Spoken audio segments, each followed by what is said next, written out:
Why is it so itchy? Yee! Dandruff! Yo, your hands for gaming, not for scratching. You call yourself a pro? You have dandruff. Tigreal? Tigreal, is that you? Yes, that's me.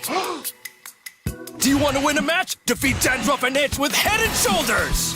Move on to Head and Shoulders. Up to 100% protection. Dandruff and Itch. Wiped out. Unstoppable! We defeated the Lord! That's why everyone should move on to Head and Shoulders.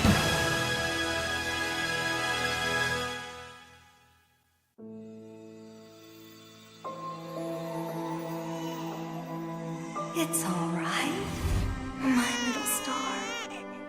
Look, Daddy's over there.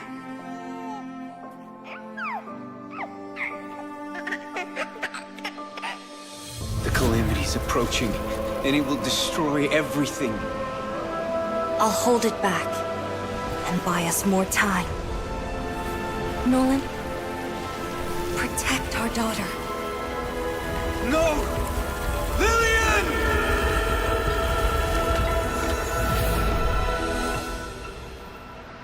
In 16 years, the calamity will return.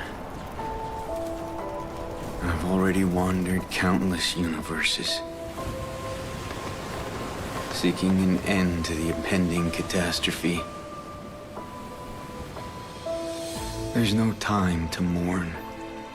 No time for regrets. I must fulfill my last promise before I can even hope to see my daughter again. But what chance do I have against the boundless might of the cosmos?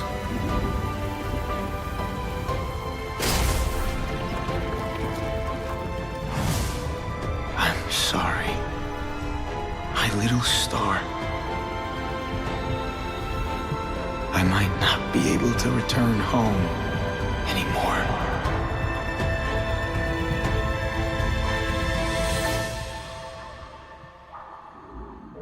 I promise I will take her to see the star lanterns.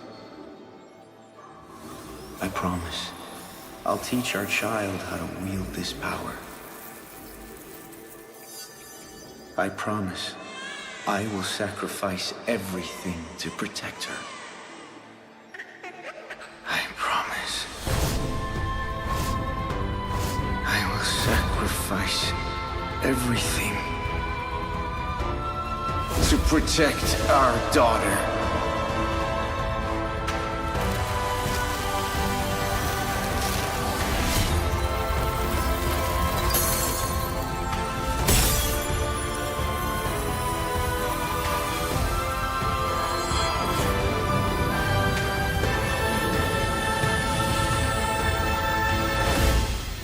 In every fragment of my soul, the calamity's end shall be witnessed. Dad? Are you out there?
electric in-game emote from MLBB. See you all in-game. Y hay un torneo que lo confirma.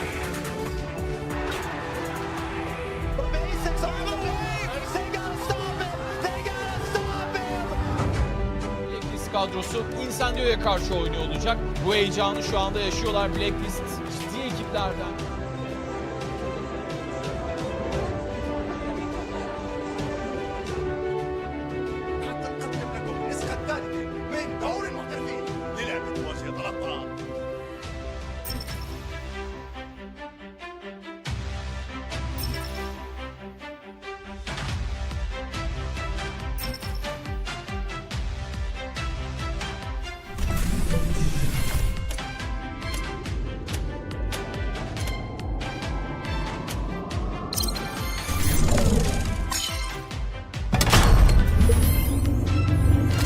Selamat ulang tahun buat Mobile Legends Bang Bang ke-7.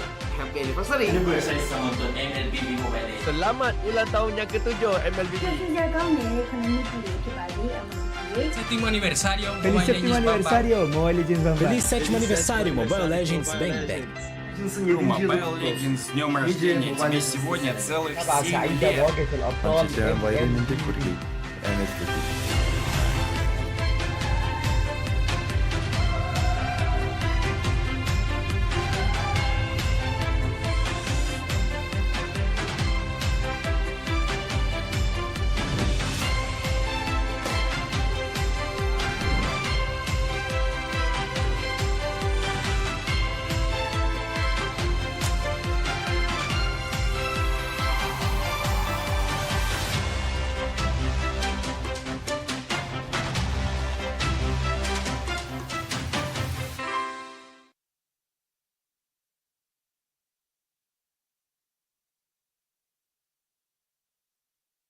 My name is Dewi. I'm currently the main roamer for Home SG. Hi, I'm Naufal, also known as Icon from Alchemy SG. I play as the jungler for the team.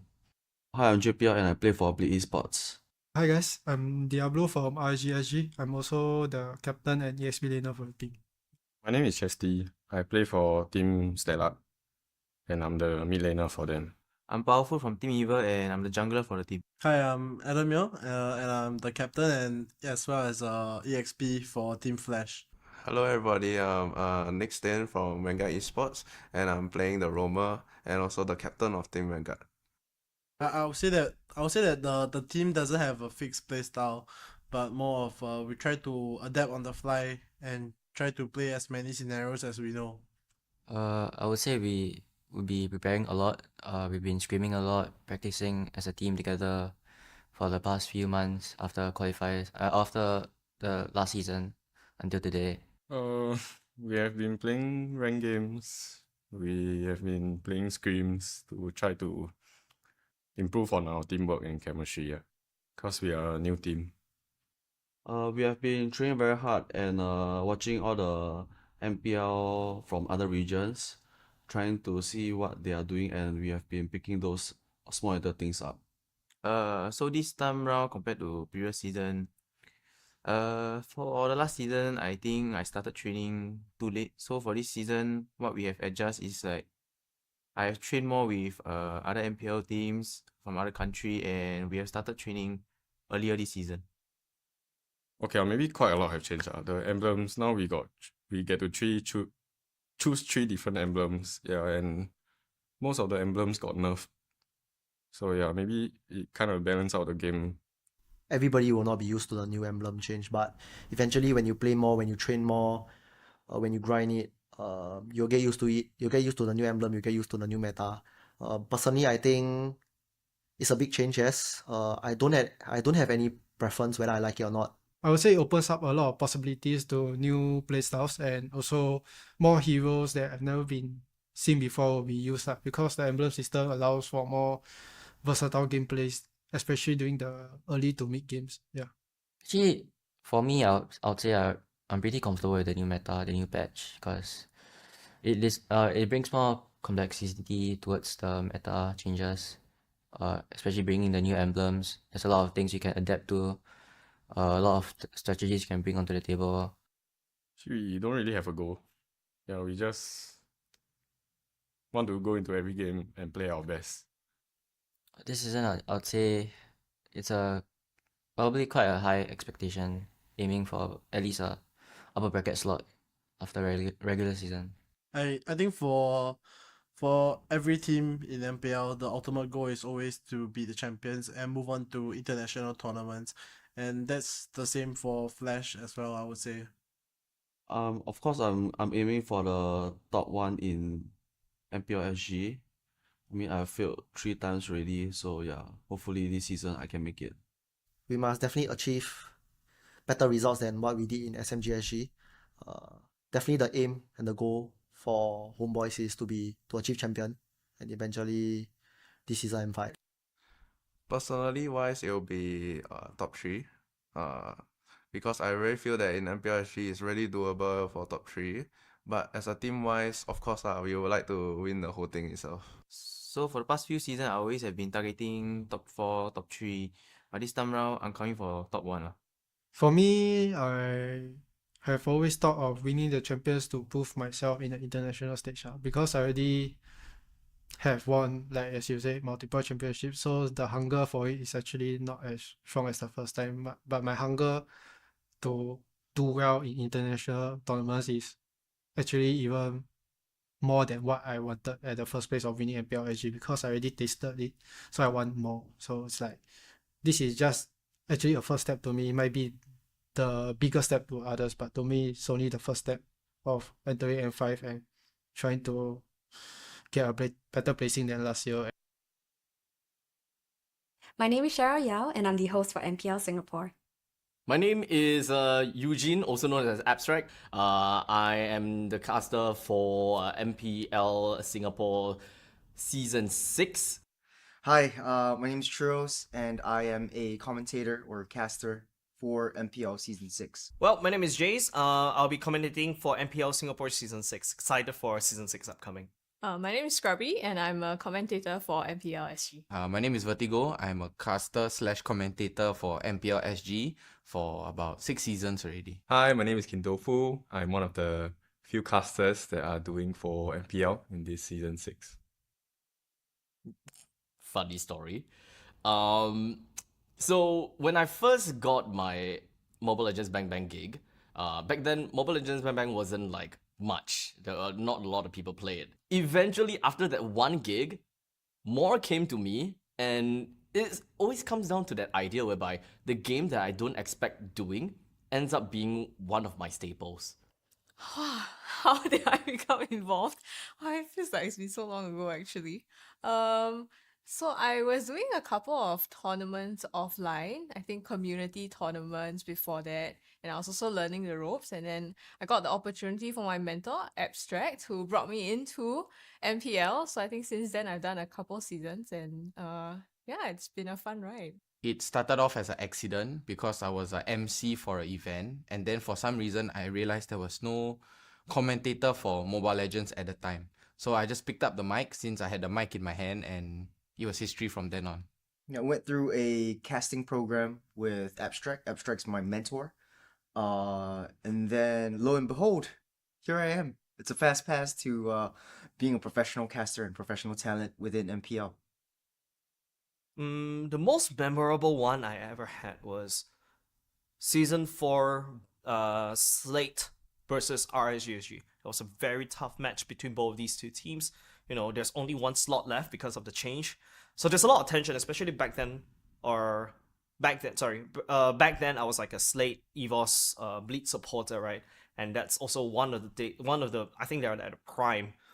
It was really exciting. We went all best of 7, screaming out our lungs. It's really fun. And at Tampines Hub as well, we get to hear the crowd cheering and roaring for both these two sides as well. That's one of my favorite moments of casting in MPL Singapore.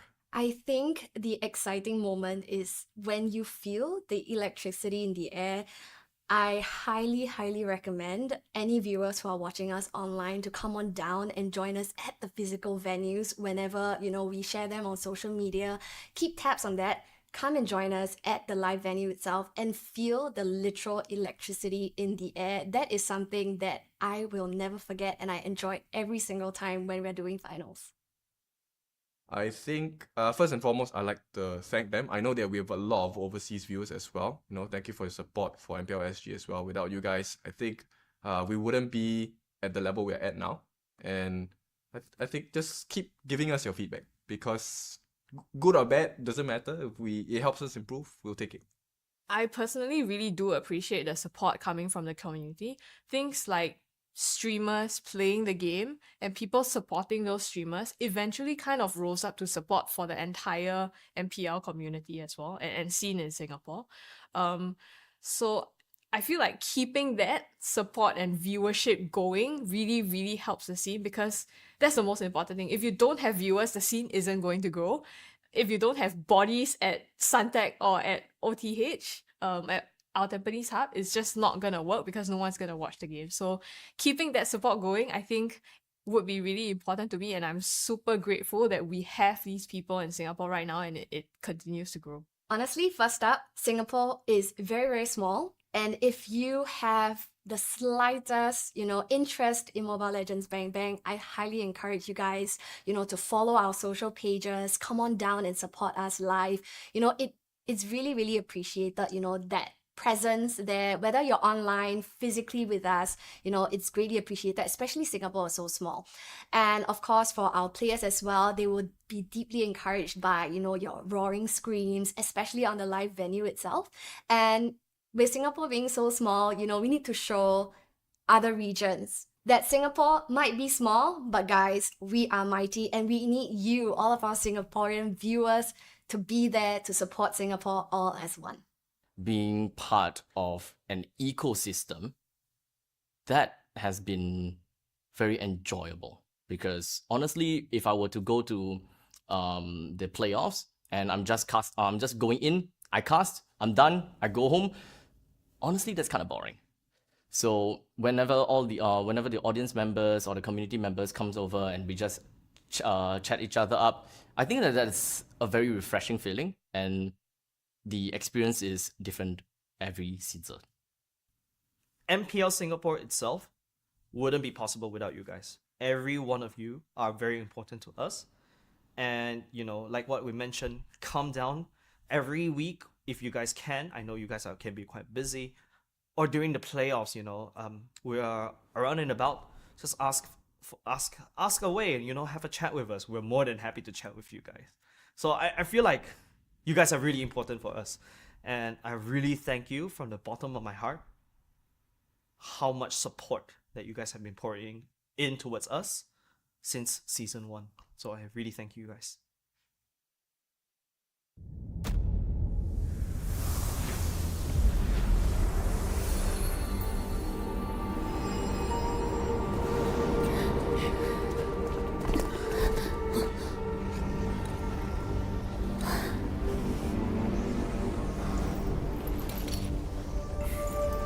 Don't do it!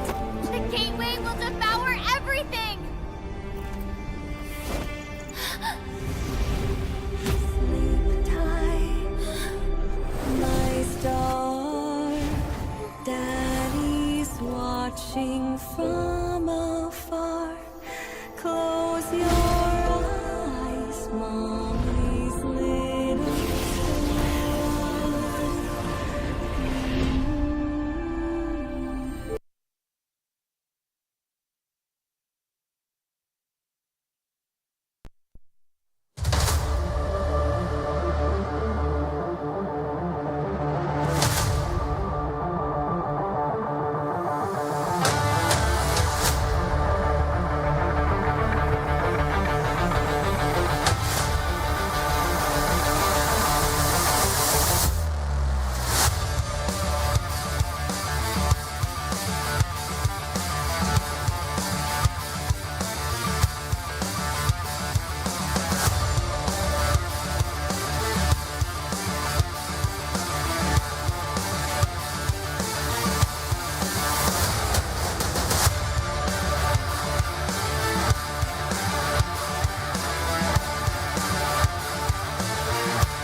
MPLSG Season 6 is brought to you by Moonton Games and Zenway Productions. Presenting partner, McDonald's. The road to glory has never been tastier with McDonald's. Catch all of the MPLSG Season 6 action and complete the experience with a crispier crunch of the new and improved Chicken McCrispy with McDelivery. Official partner, Head & Shoulders. Level up your game and wipe out dandruff and itch with the new Head & Shoulders MLBB Anti-Dandruff Shampoos, now available in all supermarkets and online stores. Partner in esports, OSIM. Level up your performance with OSIM's patented V-hand massage technology and ergonomic features designed with the player's comfort in mind.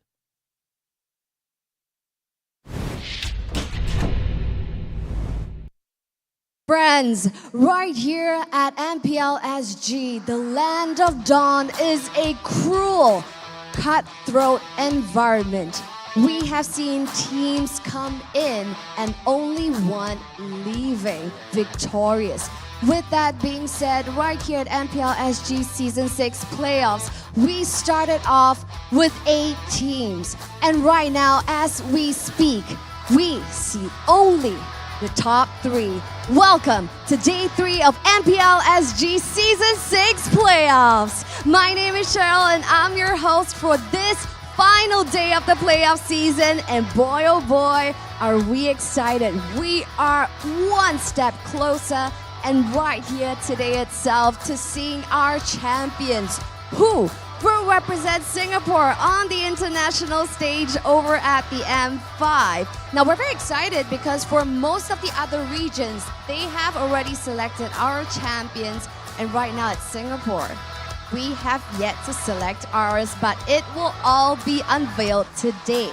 Now, why Mobile Legends Bang Bang Professional League Singapore is such a cutthroat environment? Because we have seen some of crowd favorites leaving us yesterday in a surprise ton of events. So, what can happen today? Well, our 3-time back-to-back-to-back champion defend that title. Or will we have a brand new champion this season? Let's stick around and let's find out.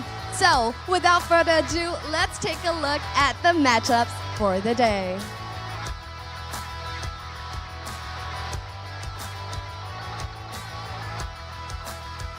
On your screens, ladies and gentlemen, we're down to the top 3 teams already.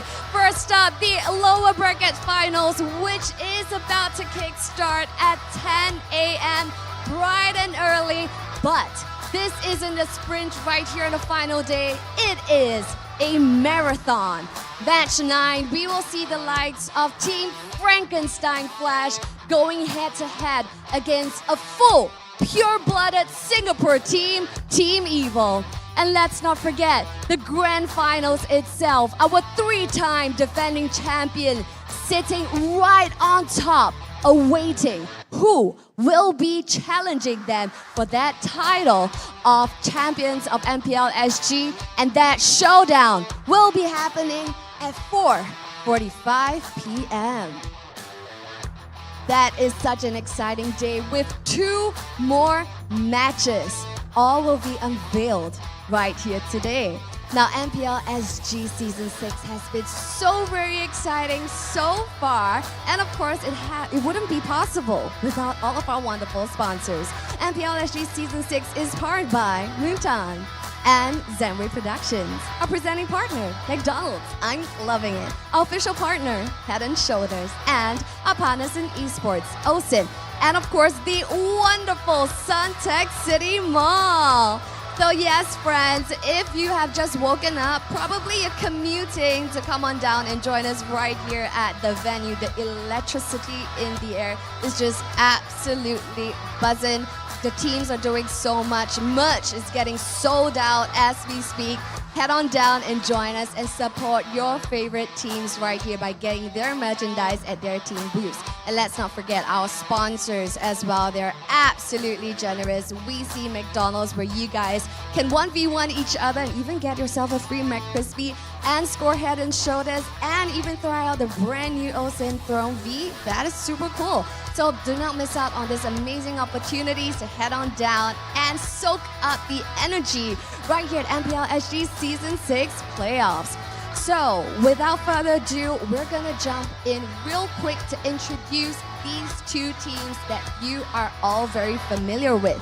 Now, a lot has happened yesterday. First up, we see Team Frankenstein Flash, the team that has got the top seed in the overall standings for the regular season, has found themselves in the lower bracket finals. Now, this is unexpected given their wonderful run in the regular season, where they see themselves here in this position. Will they be dominating this match to challenge RSGSG once more? We will find out. Whereas, on the other hand, this isn't any regular team.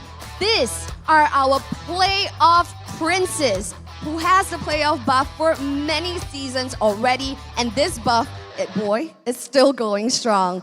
And it's very interesting because they have played so many rounds yesterday, but still emerged triumphant. So, will they keep up this win streak and take down Team Flash? Who knows? Stick around, and first up, let's meet the wonderful faces of the team. Ladies and gentlemen, I'm just checking, all right, to see how they're looking. So they're looking really pumped up on both sides as well. So, presenting to you the wonderful faces of Team Flash!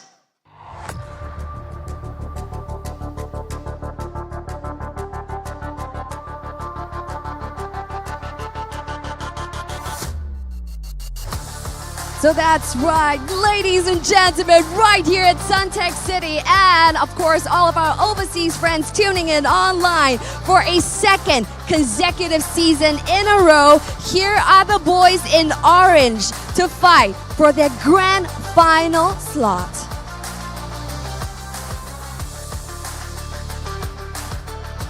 Next up, ladies and gentlemen, contesting against Team Flash, Team Evil, your community heroes, the playoff princes, now here to challenge Team Flash. Now, despite all odds, Evil have proven their doubters wrong, and time again, this is your beloved Team Evil. Now they're just saying their friendly hellos, fist bumping each other before heading over to the land of dawn.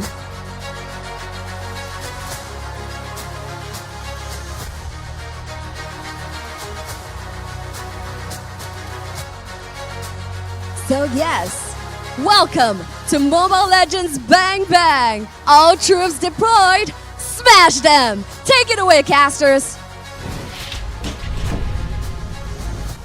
Thank you, Sharon. Welcome back, ladies and gentlemen, to playoffs day number 3 of MPL Singapore Season 6. Welcome to the desk. My name is Scrubby. Here with me is Kid Tofu and Abstract, and we are pumped for today. We're going to see 2 exciting series, best of 5, best of 7. First, the finals of the lower brackets, and the winner goes to the grand finals. Oh my goodness, my brain can't even comprehend this. I can't contain my excitement, as you can see. And obviously, today's game is also full of high stakes, high velocity kind of thing. So honestly, I'm pumped, and I will be sad too. Yeah, I think we'll all be quite sad for the team that loses today, right? But the main target for both of these teams is to face up against RSG. They know that they are on the throne. They want to get them off that throne and change history. Now, the first team that's going to be looking to do this is actually going to be Team Flash. So, Team Flash, we have Vanix in the gold lane, Jay in the mid, Adamir in the EXP, Hades in the jungle, and Lousy in the roam. Now, these 5 very godly players have shown that you should show them some respect, right? And I think right now we're expecting very huge things from them. Yeah, for sure. I mean, star-studded teams, right? And we all know these names and faces by now. And these are the this is the team that, you know, dropped to the lower bracket yesterday. So they really, really want this match, and you know they are out to get it. On the opposite end, we have Team Evil. Team Evil, the guys that have been showing us how to play the game yesterday. We've got Coconut, JS, Twist, Powerful, as well as Carrot. I'm pretty sure that now that we've got Evil in this lower bracket semifinals, they have already broken whatever achievements that they have gotten in the past few seasons. This is their new high, and I don't think that they will want to stop at 3, or neither at 2. Of course No way, not. no I mean, now that you've had a taste of it, you're so close to the top. You definitely want that. And remember, guys, this is a culmination of over a month of grueling matches, of bloodshed in the Land of Dawn. It all boils down to one day today. Yep. Actually, I would even go as far as to say years, because Evo has been waiting for years, Yeah. seasons to reach this point.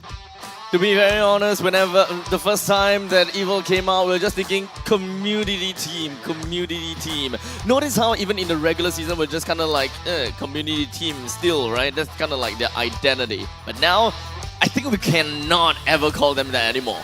Yeah, but in order to win this, they need to pay attention to some of these things. We're going to take a look at Team Flash's keys to victory first, how they can clinch this for themselves. For sure. We've already seen how Carrot's support yesterday, depending on whether they're going for the roam, the healing roam, the Angela, right?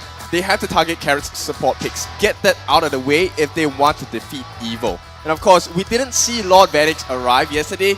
This is the time. This is the time that Vanix needs to get online, so they need to provide him with more protection. Vanix was being beaten left and right yesterday. Everyone was chasing this Lord Vanix. And of course, lastly, Adamir, he needs to outpace Twist, and that's something of a very tall order here. Twist is not an easy opponent, but if Adamir can do it, this EXP lane should help them win the game as well. For sure, yesterday it was tough, right, to watch them, and you can see really RSG was out to get them, sandwiching Vanix, and there was basically nowhere he can go. But if Evo can find a way to replicate that, it might help them. Speaking of Evo, what do they need to do? Well, one thing's for sure, right? Whenever we are talking about win condition, you can look at the gold laner. So we gotta have to focus onto Coconut and ensure that Coconut stays alive during all of these team fights. Evil is super good at team fights, but we gotta have to remember that the gold laners are always vulnerable during that kind of situations based on their positionings. Of course, when we are looking at Team Flash have got Hades, that is a very strong assassin player. As such, all of these split pushes kind of thing is something that is right up in the alley of Hades, and Evil gotta have to respect that. And Evil, I think that they Powerful would not even give Hades those kind of Fanny picks, Joy picks, as well as Nolan picks. And finally, they gotta have to stay composed for all of these neutral objectives. Hold things out. Understand if whether they need to go for the fight, they need to dance or not, and when is the time that they actually split their resources, if whether they want to go for zoning plus put a little bit of more resources on that neutral objective. Yeah, actually, I'm quite worried about Hades. He's like the thief in the night. So I'm expecting a lot of steals today from Hades against Evo. So I think definitely they need to watch out for... doesn't really matter what heroes he get, he's going to come in and steal the Lord. He's pulled it off a couple times already, right? No matter who his opponent is. And you just need that one steal, in the critical moment of the game that takes away that Lord from you, that could be devastating to the entire match that you've been playing. So it's going to be tough, but let's see if Evil has a plan to fight against that. These two teams have met before in the regular season, so we're going to see how their history looks like. Alright, so far, when it comes down to the regular seasons, Team Flash did manage to get a 2-0 on top of Evil. But for now, we just want to focus a bit more on the objectives, right? Because right now, we've got Flash that has 47%, while Evil at 44% for the first objective rate. Generally speaking, we know that for the side of Team Flash, they do love to pick up their objective, and they are always going to be running together pretty early into the game. They want to get early dominance in the river as well as the jungle. That is what they are especially good at. And of course, if we look at their picks, we've got Lord Vanix that absolutely adores that Bruno, while Evil have got more of the Irithel pick on top of Coconut. So it really depends on how these two plays and these micro plays work together hand in hand, because if we put a Bruno and an Irithel together, it's pretty much neck and neck. Yep. Yeah. You know, to be honest, I think the pick and bans feel very redundant for the side of Team Flash because they have such a huge hero pool. Who are you going to ban? And you know, it's for Evo, I feel it's more of what kind of problem do I want to face today? Because no matter what you choose, Team Flash will be able to play it. You have to know what the lesser evil is that you want to go for, Yeah, right? exactly. No pun intended, honestly. And hopefully they have identified that so that they can formulate the game plan that they want to go against that draft. So we've seen the head-to-head here. We have to make a decision. Who do you guys think is gonna come out victorious? Well, you have our answers down there. For me, I honestly think that Flash might be able to get this away because of Hades. Probably the arch nemesis of the entire roster of Evil. As such, I'm calling it out. It is gonna be Team Flash for me, but I gotta be honest here. I do love my Evil boys. Oh, Yes. wow. For sure. I think, Two you know, of them. it's kind of unfair for us because at this point, it's really neck and neck. It's hard to decide. I actually went out with Flash originally, but after yesterday's Evil's performance, I feel like, hey, this playoff buffs is really much stronger this time, and they do have the tools to try and go up against Flash. Definitely, and you just never know with Evil, right? The thing is, we always expected them to, okay, maybe they're not going to be able to take down this Titan, but they do it anyway. The other Titan Slayers, after all, I mean, we have called them out as the Titan Slayers in the previous seasons, but so far, I think the Titan Slayer was actually Vanguard for now. But I would love to see how that is going to work out for them. Well, that's just what we think. Let's look at the audience predictions here. 76% in favor of Flash and 68 on YouTube. So the audience also thinks that this is, you know, largely in favor of Flash. And to be fair, they have had a track record that has shown that they are higher in the standings.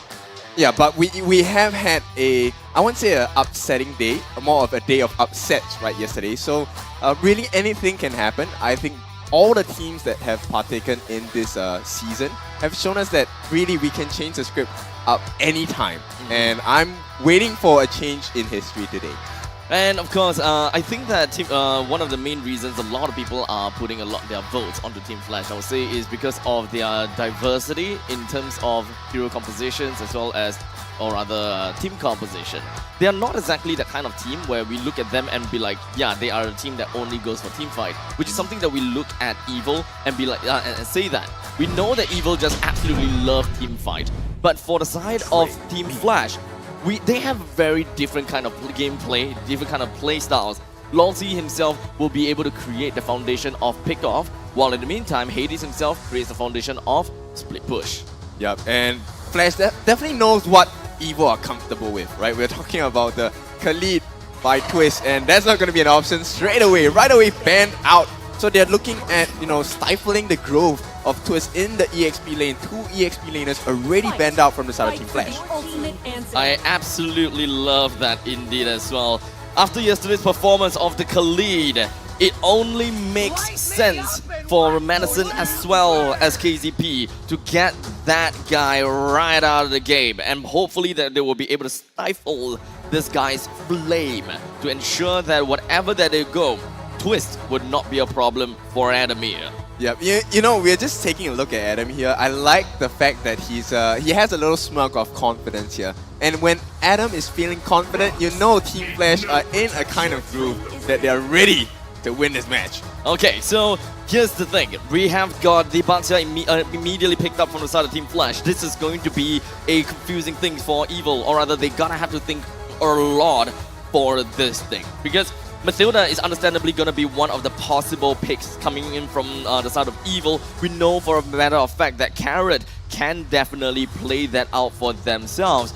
As much as I want to see them picking up the Angela, that's not going to be the case. So Mathilda plus the Valentina is something that I would love to see from the side of Evil, but it seems like they have decided to pick up the Archive for themselves first, and that means that Longzy have the chance of picking that Mathilda for himself. That's true. And once again, I think Evil wants Flash to play Matilda, right? I think this is something that they have expected and they have learned from. Flash was playing a lot of Matilda yesterday, and I feel like if they go back into the Matilda, it might be a mistake because I think teams now know what to expect. To be honest, when I'm just kind of like looking back at previous games, I actually have a little bit of a problem understanding if whether they will actually even go for the Matilda for Evil themselves. But now, when we look at the fact that Nolan was actually slipped right out of the ban based on the fact that there are so many ESP picks, or rather ESP bans, it's kind of surprising that Nolan was actually leaked out, and for the side of Team Flash, they had decided to prioritize onto this Nolan in the first phase. I was expecting and hoping that they would actually leave it for the later stages because Nolan, Joy, as well as Fanny, they all completely leaked out. So I'm actually very curious what Reminiscent as well as KCP have got in store for us. Yeah, I mean, the fact that Hades gets his hands on the Nolan, I know Churros isn't going to be happy with this, but it's going to be a Boxer EXP lane, right? He very much prefers Boxer in the jungle, but anyway, this is a very strong and robust composition by Team Flash already in this first half of the draft. And take a look at Evo, they are going to go for the Ixia. Now, the concern about Ixia is, okay, when she uses the full barrage, she is actually sitting duck if she doesn't get enough damage down. So could Evo pick up the Matilda instead? I don't think that they will be allowed to do that, as Team Flash understandably are gonna go for that sort of ban. But of course, one thing that we gotta remember is that if Evil do actually go for Matilda, they do have a very squishy lineup, and it actually strays Evil away from their initial game plan, or rather their identity itself.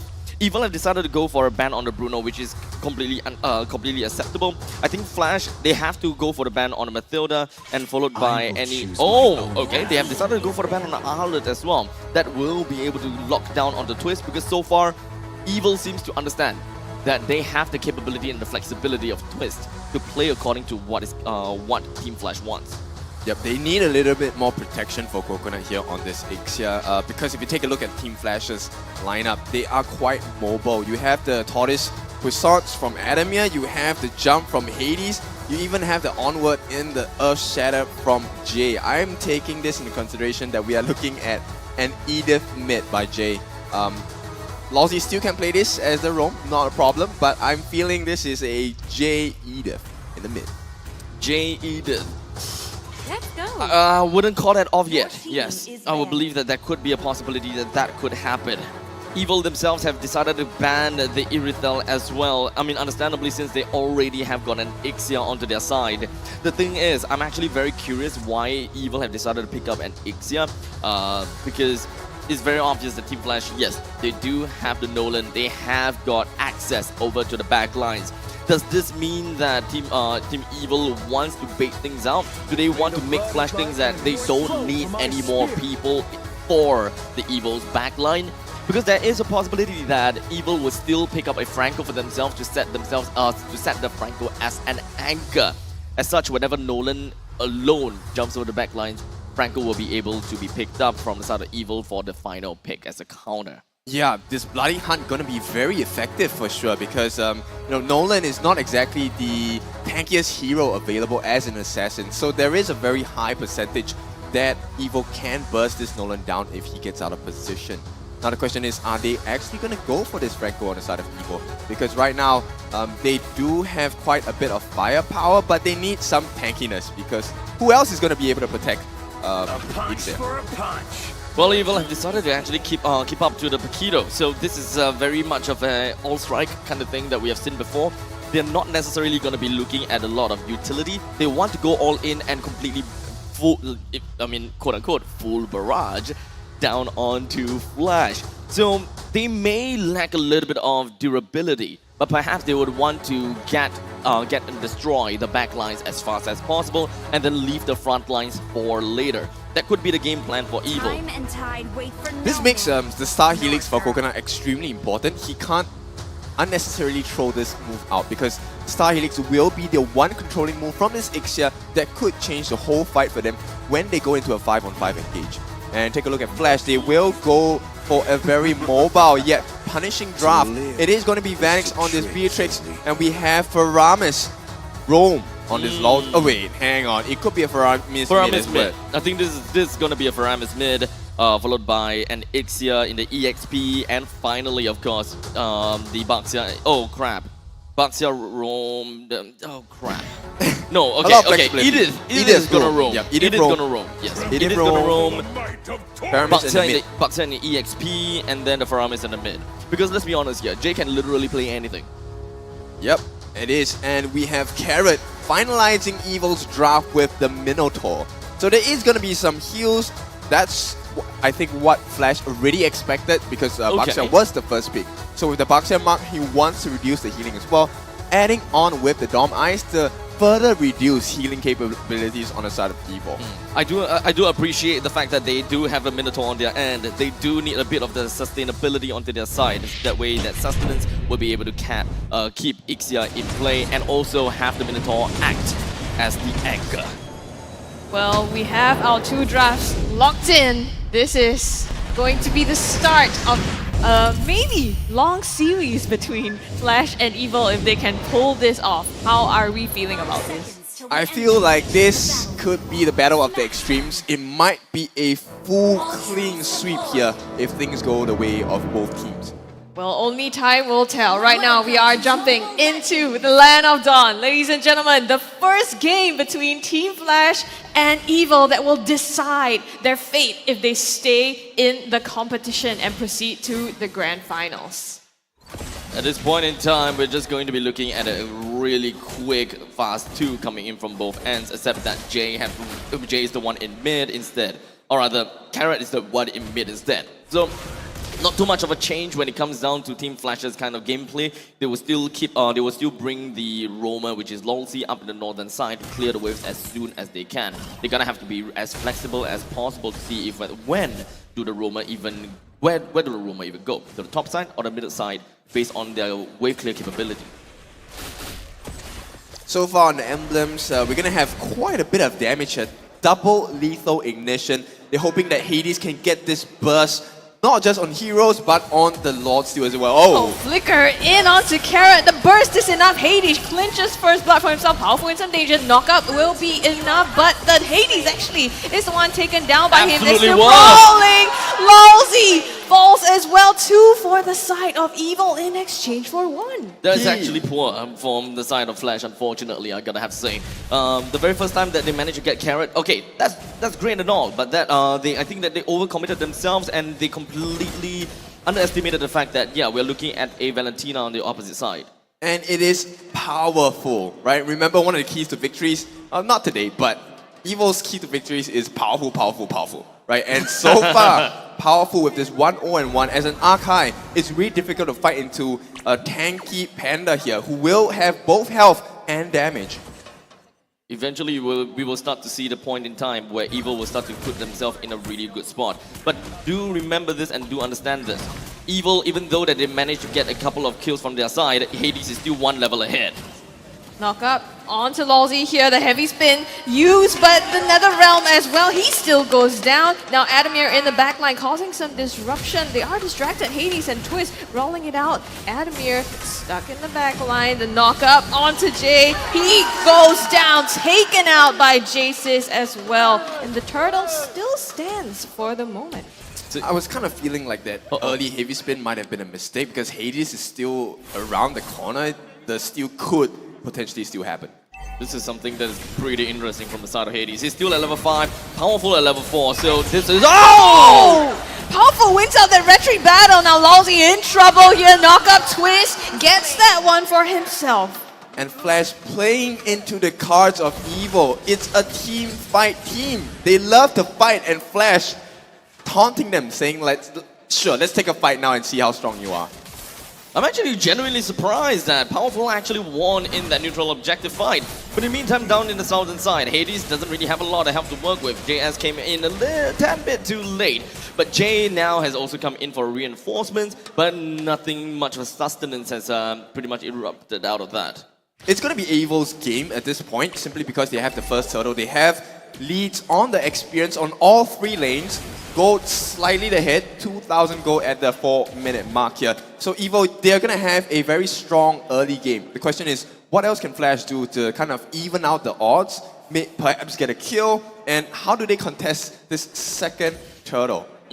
One thing that we're gonna have to remember is that even though we have been looking at Evil that constantly goes for team fights, whenever Evil have decided to pick up a Paquito for themselves, their game plan actually changes quite a lot, and Twist becomes a very important character for the side of Evil. He has very strong split push potential, and most of the time, he actually don't appear in fights. And this is why Team Flash, when they pick up Baxia at first, they could actually put the Baxia in the jungle, but have decided to retain the Baxia into the EXP because they need someone that is equally as mobile as Twist, who plays onto the Paquito. They need Adamir to catch up and be on the same pace as Twist to make sure that we keep Twist in check. I mean, there's something we talked about yesterday, right? Reference to MY Malaysia. MPL Malaysia here, the EXP laner kind of decides the fate of the match. Exactly. As it stands now, Adamir is not having a good time against Twist. One level behind, and Twist is just cutting the waves over and over again, which means Adamir is going to be stuck clearing waves while they start the turtle, as you can see on the side of Evo. Okay, so the thing is, at least it's not overly bad for the side of Adamir because he haven't really died once at all. So he's still playing a little bit of that safe game, and he's not necessarily losing lane by too much. It's only about lane priority we're talking about. Oh no, Coconut! Hades flickers in, goes in, manages to get that carrot, now being sandwiched here by Jay as well. In the meantime, Powerful takes an objective up top, so a little win for Evil there. Yep, good idea by Flash. They knew they couldn't contest this turtle, so they chose to go instead on Coconut, which is the prime target, right? You slow down the main damage dealer. This Ixia 0, 1, and 0 now provides some room for Vanix to start that comeback potential. It's very equal so far whenever we're looking at a head-to-head between the junglers for now. With Hades at level 8 and Powerful at level 8 as well. But we do have a 2,000 gold lead on top of Evil. So what does this mean when it comes down to the economy? How far and how much of a difference there are? We do have Paquito that have already picked up the Hunter Strike. That is ultimately going to be enabling Evil to have a little bit more of that split push potential and play more of that macro game. But main thing is, we look at a win con. We do have the Corrosion Scythe that has already been picked up. While for the side of Vanix, I think that the BOD has also going to be picked up as well. Yeah, but you know, main thing is actually Powerful at this point. He just completed his Guardian Helm along with the Molten Core as well at 6.5 minutes. So he is going to be a beefy boy, which means Hades is going to find it very difficult to start these skirmishes and finish it with a Flash win.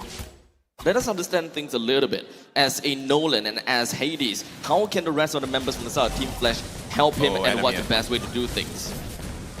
Little brawl up top. I don't think enemy is going to go down here. You also have Tortoises, Puissance used here. Turtle is spawning in just under 30 seconds. So right now, Evil does have a slight bit of a lead, right? 5-2 and almost a 2k gold lead. Question is whether they can also sustain this and continue to keep the pressure on Flash. Kind of difficult because JS actually has the Netherrealm, so Evo very prepared for another fight for sure. Yeah, JS already in some trouble. Forced to pop the Netherrealm. Here comes the Minoan Fury as well as the heavy spin. Pins Jay to the wall. Forces the flicker. Netherrealm in turn used. Adamir goes in the backline, chases down JS and doesn't manage to get him just yet. In the front, still causing some trouble. Lolzy. Oh, now the barrage is unleashed by Coconut. And finally, Adamir falls. So again, it's win here for Evil as they use that as leverage for the turtle. It's just adding salt into the wound here because Coconut, not only does he get the kill, he gets back to farming right away, and you can see they have learned the lesson from yesterday. Hades and Lawsy going to try on Twist, but I'm not sure that's going to work out. It seems as though that Team Flash have a little bit of an issue when it comes down to understanding when is a good time to go in or when is a good time to pull out. Team Flash, they are kind of like going around the roses and hoping that, okay, we're gonna have to make some amends. We're gonna have to create some zoning advantages for our Nolan. Because I think that the main problem for Hades is just only Akai. For the side of Team Flash, they're gonna have to focus onto Akai and bait out the heavy spin. Otherwise, there's not a lot of things that Hades could do. But once the heavy spin is out, what happens from that point onwards? Can Hades even just jump over the back lines and hunt for Coconut? As such, the positioning of Coconut is important. When do you appear and when do you not appear? Evil have been playing things out really nicely, as in the previous fight, Coconut did not appear at all. Yeah, Hades now, following the instructions here, he actually thought about it. He will be the one to jump in and get Coconut instead. So with the knowledge that the heavy spin is not even available because Powerful is on the other side of the map, they can safely dive Coconut with no punishment from the side of Evil. Perhaps eventually, Hades will be able to find that that weakness within of Evil's lineup. They did manage to finally get a single standing objective on the side of Evil, and this is actually going to be pretty darn good for them. Just a couple more standing objectives is going to work out for them, but Evil themselves have got a little bit of a slight edge in the northern side as it completely flushes Team Flash away from their own lanes and keeping Flawsy as well as Vanek. Coconut!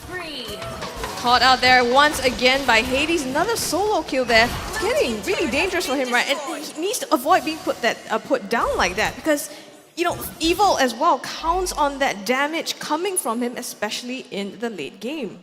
And that's one of the people that you definitely want to shut down on the side of Evil, right? So not only just getting a kill on Coconut, Evil needs to make sure that Hades doesn't grow as fast as Powerful, but it's not working out. Hades has maintained this level equilibrium with Powerful the entire game for some reason.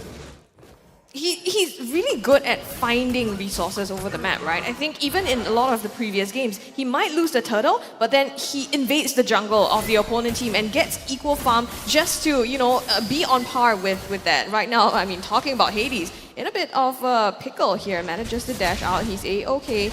Up top, twist, Vanek lands that shot, Lousy looking for compensation, finds the return onto him as well. Bottom, contest for the Lord here, Powerful, Adamir in some trouble, knocks up, Jay with the Netherrealm, saves him for now, but is it enough? Jay finally gets out of that Netherrealm, he is safe, Adamir still in the midst of that stolen Netherrealm, prolongs the fight, and Evil takes his head off. Coconut tries to run away, but Hades finds him in the back line with that flank here. Garrett has to flicker out. Powerful tries with the heavy spin to push them away, but it doesn't matter. They've lost all the other members of Team Evil. Immediately, the script has turned around as Hades found himself in an amazing positioning to ensure that they will be able to turn things around and snipe Coconut out. That is understandably going to be the main problem for the side of Evil. They need Coconut down, or else Team Flash wouldn't have a chance to even break through that high ground advantage that Evil has. I mean, what a fight by Team Flash. The recovery is insane. Take a look at the goal lead by Evil. Non-existent at this point. They're back to an even scoreline, at least for the gold-wise. Flash starting this very small goal lead for themselves. And finally, the first neutral objective for them on the map. We need some more time for the side of Team Flash to eventually get themselves back on track, because they did manage to snipe Coconut out a couple of times already. But Adamir is not necessarily going to be holding the Lord. They're leaving it down to Hades, and I think that this is going to be a little bit tough. They have decided to change things around and not trying to put an assassin style on the side of Hades. They want to focus onto this Lord as much as possible. They have decided to go for the reset. They even have information as to where Coconut is right now, if I'm not wrong. Yeah, but the main thing is Evil recognizes this as well, and take a look at the split push by Twist. He's doing a lot of pressure, creating the pressure on the top lane as well, forcing Team Flash to react, which means they could provide more space on the side of Evil for themselves for this Lord. Very nice by Evil, I think. They spot that Twist is up top clearing, forces Lousy to back by dealing damage on him, and then they find the mid-tier 1 turret as well, but JS in the meantime finds a pick off on Jay, uses his Netherrealm, has to escape now. Adamir in the midst, causing trouble for Coconut. Once again the disruption, but the damage puts on him, and the pain is enough to take him down. Backline, Hades finds Carrot as well, so the huge AoE is gone. The ability to pew for the team as well. Lousy also throwback onto Twist, forces him to back out. Hades again onto Coconut. The burst comes through from JS and shuts him down. This is a big moment for Evil. Right now, they have the chance to get the Lord, but Lousy wants to change that. Goodness, Primoraph enough to put him down, but now he's in trouble. Twist comes in, full barrage tries. Oh my goodness, the throwback by Lousy is enough to take down Coconut. Netherrealm popped here by Jay. Is it enough to save the team? Vanek finds Twist in the back, and Flash looks like they've gotten back the upper hand. 4 4 taken out on Evo. Way too much back and forth here again. There's way too much back and forth. What do we have in the previous fight so far? It's just buying the time. So Team Flash, they know that they need to buy time for Hades. They do not want to let go of this lot because they know that right now, both teams are on the tip of the knife. This next big objective win will give them a huge advantage in the laning phase. And you can see, Team Flash, even though they were behind the entire first half of the game, this time, they have turned it around. They have taken the first enhanced lot for themselves. With the script completely flipped, just because for a couple of amazing individual plays. I gotta have to say, so far, when it comes down to Team Flash, not a lot of outstanding macro decisions just yet, but it's a lot of amazing micro decisions. The way that they have decided to place themselves, how Nolan has decided to put himself in certain place, what kind of value trading we are looking out for, those are absolutely amazing. But I believe that there could be more to be seen. They're crashing down on the mid now. In the meantime, Adamir takes out Twist all by himself on the top side. They've gotten some HP off the mid base turret and are trying to crash down the top as well. So right now, Evo down in terms of their defense structures. Yep, and Vanix has just gotten that Task Clause, which means he is going to be much more sustainable and high survivability in the fights itself. Evo, for the first time in this game, going to be on the back foot as Team Flash acquires a 3,000 gold lead for themselves.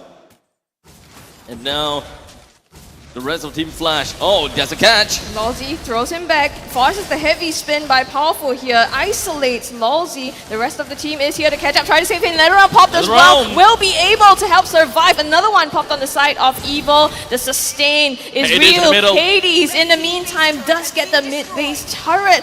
All that, a distraction, and they crack open the base of Evil.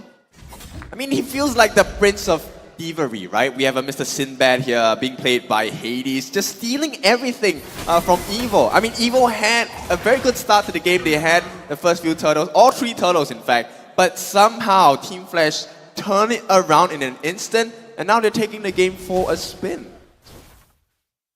There's still a bit of time for Evo to actually turn things around. We are looking at a 4,000 gold lead on top of Team Flash. Only the middle lane inhibitor turret has already been taken down, but that is only one lane that has got a natural lane priority. Eventually, the top lane and the bottom lane gotta have to be pushed out. Evil, we haven't really quite seen a lot of that split push potential from the side of Paquito, understandably so, because they haven't exactly have a way to actually do that because of the threat of the Nolan. Yeah, and this Nolan is actually protected by 3 of the Flash members. In this entry point, right, they have the Edith, they have the Faramis, they have the Baxia as well. These are 3 entry points from Team Flash to start a perfect team fight, as well as source for Coconut. And once they know where Coconut is, it's very easy for this Nolan to jump in. Hades comes in with the expansion, with the gauge as well, with the fracture. He doesn't even need the full combo to kill off Coconut at this point. He already has the Endless Battle as well. So that's going to be a huge amount of burst that is going to be amplified by this lethal ignition. I mean, when the damage dealt chart came out, we see that Coconut is unfortunately at the bottom of the chart, which makes perfect sense, to be honest. Because the thing is, we don't have anyone that can really just instantaneously stop this Nolan from doing anything. We do have Minotaur that acts as the anchor, sure. And of course, you have the Minoan's Fury as well as the Storm to just kind of knock Hades up into the air. But Hades, being an exceptional player, you know that he will not just go in when all of that is still up in the wind and available. So I don't think that there will be a point in time whereby Hades just threw caution in the wind and just decides to assassinate Coconut for the sake of it. He will always wait for the perfect time where Carrot is completely preoccupied and unable to do any of that. While Coconut, you're gonna have to wait for the time where Nolan shows himself, then he can list out the full barrage. Otherwise, if he does that without waiting for Nolan, you can be very sure that Nolan is going after him immediately. Yeah, and that's why Team Flash is playing so patiently, right? They have this tier 3 that's cracked in the mid lane, means the wave will always be in their advantage. They don't want to push the issue right here. But Hades, waiting for that thievery once again. very, very slow here. You can feel the tension just building up, right? As Powerful slowly chunks down the Lord. They're looking for an opening. Adamir finds them in the brushes. The knock-up, they all come crashing down on him. The damage is enough, but the Nether Realm saves him for now. Heavy spin used, tries to isolate the back line. Lawsy finds Carrot, and they also find the Lord together with that. Evo unleashes the full barrage, finds Lawsy in the front now, in the back twist, trying to get Vanix. Not enough, they can't do that. And Powerful gets shut down as well. Double kill for Hades. Flash coming out with not just Hades, the Lord, he got immortality, but also two members. Hades immortality, not gonna save him as Twist lands that final blow. You really think that Adamir make a mistake there, huh? I'm pretty sure a lot of... Oh, wait, Vanix! Oh, hell, Lord Vanix! Yep, that was the arrival of Lord Vanix with the Renner's apathy there. Aptly named for sure, because that was a lot of pain onto JS. Now, the question is, if we take a look at what happened in that particular sequence of events, Team Evo actually let the Lord go, but they were expecting the Lord to be reset. So Hades was actually waiting for that heavy spin coming up from Powerful, and you could notice, if you take a look at the replay later, the moment Powerful used the heavy spin, Hades just went straight for the Lord. So now, as it stands, it's going to be Team Evo having to make a Lord defense because the Lord is in the hands of Team Flash. They won the fight after that, but now with the fact that JS has been sniped down by Lord Vanix, which means that they're going to be at least 2 or 3 members down in this defense, it might look like a win for Flash at this stage. Honestly, in the Lord's fight, it seemed as though that we've got Adamir that jumped the gun and put himself in a very tough spot. But it doesn't seem to be all that, because we do have Jay that was already in the Pixel Brush, ready to do either two things. Number one, to get the aggro of the Lord, or number two, jump in to make sure that the Netherrealm keeps Adamir safe. Because here's the thing, when they needed to create space, and the name of the game for the side of Team Flash was to create space for Hades. As such, Adamir made the call to open up the brush to make sure that to kind of find out who is going to be in that part of the brush.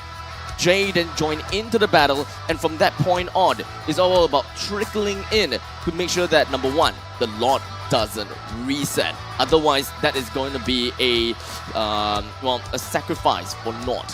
So, Lawsy walked the shortest path instead of the longer path. So you want a shorter path to ensure that the Lord continues to hit him, just so that Hades will be able to connect the final pieces to snipe the Lord down. The potential end of game 1 here. He did exactly that. Twist jumping in, full barrage use as best as possible, trying to clear that Lord, but it might be all for naught here as Flash manages to secure that first win for themselves, taking one over Evil. Oh, wow. I mean, Team Flash, you know them as this team. Yes, they were down in the early game, but it doesn't matter because it's all about that late game. And Hades, with the snipe on that Lord, with the positioning as well as Vanix, my goodness. I mean, that's why they call Team Flash, right? They really turn things around in a flash. And of course, with that being said, that was a much better decision making on the side of Team Flash, which led to this victory in the first place. The moment Powerful left the Lord alone, I think Team Evo was expecting that the Lord be reset immediately, but for some reason, the Lord didn't follow Powerful out of the range. It actually stood there for Hades to take the Lord as well. So, very small micro plays coming in from the side of Flash to make sure that they keep the aggro. It was initially, it took a couple of hits on the Powerful, and then it stood there for a little bit, and it hit Lawsy. And only because it hit Lawsy, it still stayed on the spot, and then Hades came in to jump the gun. Yep, a much safer Nolan than the Nolans that we saw yesterday, right? We also had Bray play the Nolan, which didn't really work out in his favor, but Hades now brings it up today and shows that, hey, this is the proper way to play Nolan. You need someone in your team to be able to open the map for you. You need someone like Adamir to jump into the brushes and find out where exactly your target is going to be at, which is what happened to Coconut, right? Coconut felt very safe with Carrot, but it was all just a ploy because when Adamir jumped in, even though they did get the kill on Adamir, it opened the floodgates for the entry for people like Jay, for people like Lousy. And with all of that pressure coming on Coconut, there was nothing that Carrot can do against 2 or 3 members. To be honest, when we're talking about pressure and safety, I will say that Coconut is under a lot of pressure to perform. And this is an Ixia that is in the lineup of Evil and fighting off against a Hades on a Nolan. I think that Evil gonna have to understand that they cannot underestimate Team Flash and that they gonna have to respect ban the pickups of Hades. Either gonna be Nolan, Fanny, or a Joy. These are the 3 heroes that cannot go over to the side of Hades because these are mortal enemies for what Evil is capable of doing. Coconut needs to be in a safe spot, and Coconut needs to be babysat in order to really unleash his full potential. Because once you see that, once Coconut starts to feel all this pressure, he do not allow himself to go bold. He do not allow himself to play in a very amazing kind of gameplay. This sets the precedence for Coconut to not lose instead of going all out to win. Yeah, it's a bit unfortunate, but later on when we take a look at the emblems, you can see a very big discrepancy around how Team Flash wants to fight and how Team Evil wants to fight as well. We do have, of course, the emblems that have popped up over to our side. We do see quite a lot of mobility emblems that did manage to come out for the side of Longsy as well as the side of the Faramis. But I think that the main thing that we're gonna have to look out for is gonna be the head-to-head kind of gameplay coming from both sides. Baxia understands that he's going to be having a tad bit of a trouble dealing with the Paquito. As such, going all a full tank emblem plus a concussive blast makes absolute sense, so that he will be able to keep the wave intact, clear it fast enough, and also to not die by the hands of Twist. Ensures that he's gonna be A-OK and that Team Flash doesn't even have to put too much resource and make the EXP lane a heavy lane. They will be able to put more resource over to the side of Beatrix's lane, which is all hail Lord Vanix's lane. Yep, and to add on to that, during the team fights itself, this is where Adamir is extremely useful because if you take a look at emblems on the side of Nolan, he has the Trill with the Assassin emblem. So there's a lot of adaptive attack and extra 2% movement speed for this Nolan. So he is going to be a bit squishy, but he can deal a lot of damage. So Adamir surviving longer in team fights means there is more opportunity for Nolan to get the kill. Even with a 1 to 2 second extension of time for Nolan, that's more than enough for him to lay the pain on people like Coconut or even JS, which are the main turnaround capabilities of Team Evil. I mean, not just that, right? With the full tank emblem, you can see that Adamir basically, he was set up to draw the aggro and the damage to himself. And you top the vengeance on top of that. So not only does he have the damage dealt on him using all their resources, he also reflects some of that. And if once you start to trickle down the HPs of Evil, then that's where Hades also has an easier time diving into the backline when they try to escape. On the flip side, Evil, they have to make decisions here, right? We talked about how Coconut needs Carrot to protect him, but with the Minotaur, you have to make a decision as to whether you want to go in with the Minoan Fury. That being said, then you need the heavy spin to be able to peel for Coconut, but I think so far he has been put in very precarious positions and forced to just fear for his life or truce. Looking at the statistics here, you can see JS always high on the damage dealt, you know, always being there to be able to put out the damage, but just not enough for them to be able to close that. Yeah, just not enough survivability. They place a lot of emphasis on Carrot's motivation raw, as well as the extra heal from the favor. But because there's a Baxia, all of this heal, because of the Baxia mark and the Dom Ice as well, all of this is reduced. Take a look at the total heal. It should be way higher on the side of Team Evil, but all of this was taken away. So with that being said, right, I think now there's many different win conditions on the side of Team Flash. What do you have as your personal MVP in Team Flash? I'm gonna have to say Hades, right? His very presence puts so much pressure on the side of Evil where Coconut couldn't even shine. I feel like Adamir, look at 90% kill participation and the sandbag, right? He was basically like a suicide bomber. Like you dive in, draw everything from you, and then make sure that the team wins the game. But it's gonna be Hades on this Nolan. The art of thievery mastered by this man here. Yeah, really shows you he knows how to play in between dimensions, right? With the Thrill, with the Season Hunter, with the Lethal Ignition for the Assassin emblem as well. Making very good use of not just the adaptive attack and damage he's offered, but also with the extra movement speed. And if you take a look at the damage he has the Blade of Heptaseeds along with the Malefic Raw Hunter Strike. So he slows you down, he gets the burst with the BOD as well. There's extra damage on damage every time he lands a skill. So a 3-hit combo, Expansion, Gauge, Fracture, bye-bye Coconut, bye-bye Team Evil. Of course, the main name of the game for the side of Flash is to create space.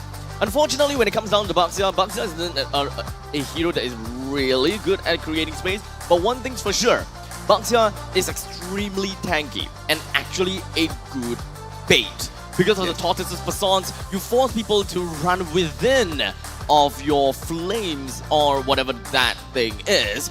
And such, all of that degen just setting into play, and Minotaur's heal just doesn't come in as well, and that actually sets a perfect precedence for the rest of the members from the side of Flash to actually jump right in, which is something that we see all the time. We gotta have to find a spot and a time for Nolan to eventually squeeze himself in between of the cracks. Yeah, we're gonna see exactly how all that went down. We have the game highlights ready on the screen. Yeah, I'm actually waiting for that one moment where we can actually see Adamir pop off that Vengeance, right? That is going to help to mitigate all of the different heals available by Carrot. Just the Favor and the Motivation Raw. And that's when Hades comes in, always at the last possible second.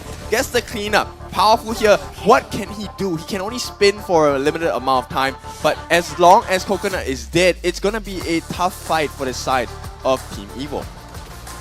The positioning as well, right? Coming from Hades, you notice Coconut flickered backwards right into the hands of Hades earlier on, and he's just always having to look out for him. Again, here, Coconut, Lawsy diving deep for him as well. Of course, this is just absolute pandemonium, but it kind of seems as though like they're just throwing their bodies in, but it definitely wasn't just all that. They definitely managed to find quite a bit of value, and throughout all this fight, Vanix actually it actually seemed as though Vanix was in a really tough spot. But in the end of the day, because of the hard pause, he still managed to put himself right back into the game. And there's just so many things that goes on. Hades immediately bought the immortality right back. And I was genuinely hoping that something would happen for their side and try to change things around. But Twist came out from absolutely nowhere to actually pop off against Hades. Otherwise, I could have a feeling that Hades could have been able to turn things around and in fact create quite a play there.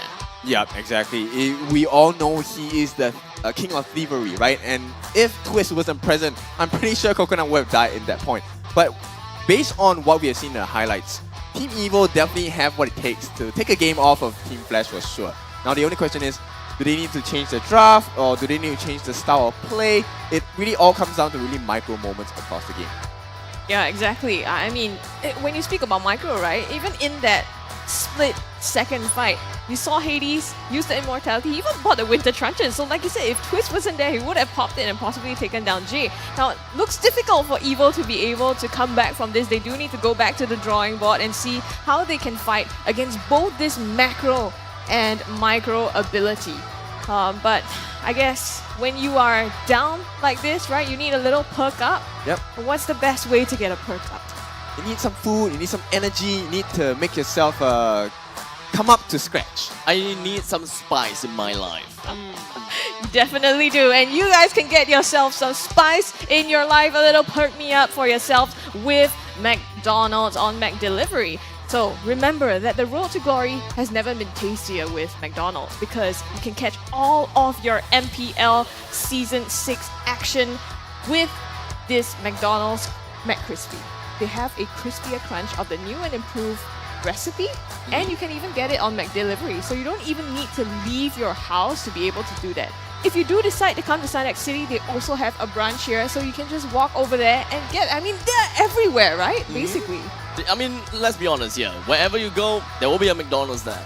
And you will be able to satisfy your cravings. And not only satisfy cravings, I gotta have to say, you can also satisfy your needs for diamonds because there's thousands of in-game diamonds up for grabs for you and your squad as well. I mean, when you have diamonds and food, what's that to look like? Yeah, it comes as a set. Like, you get to play flashy in-game, you also get to eat. And honestly, hand to heart, I have tried the chicken McCrispy before and I really like it. I do. We all have. We all love it. But of course, I also do love me some diamonds.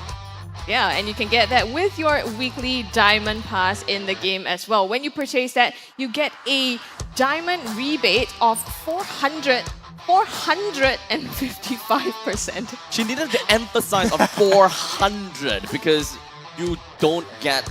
Yeah, when do you get rebates of like hundreds of it's not percents? 4, it's not 40, it's 455.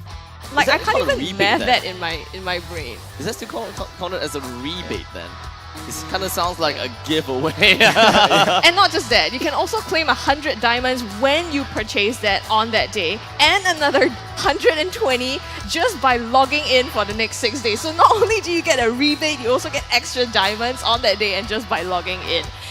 If you worry about missing your rewards, if you just log into the game, Layla's savings box will automatically save them for you. So if you forget, you're busy, right? We all get that. You can get into the game, Layla's saving box, and you still get your rewards.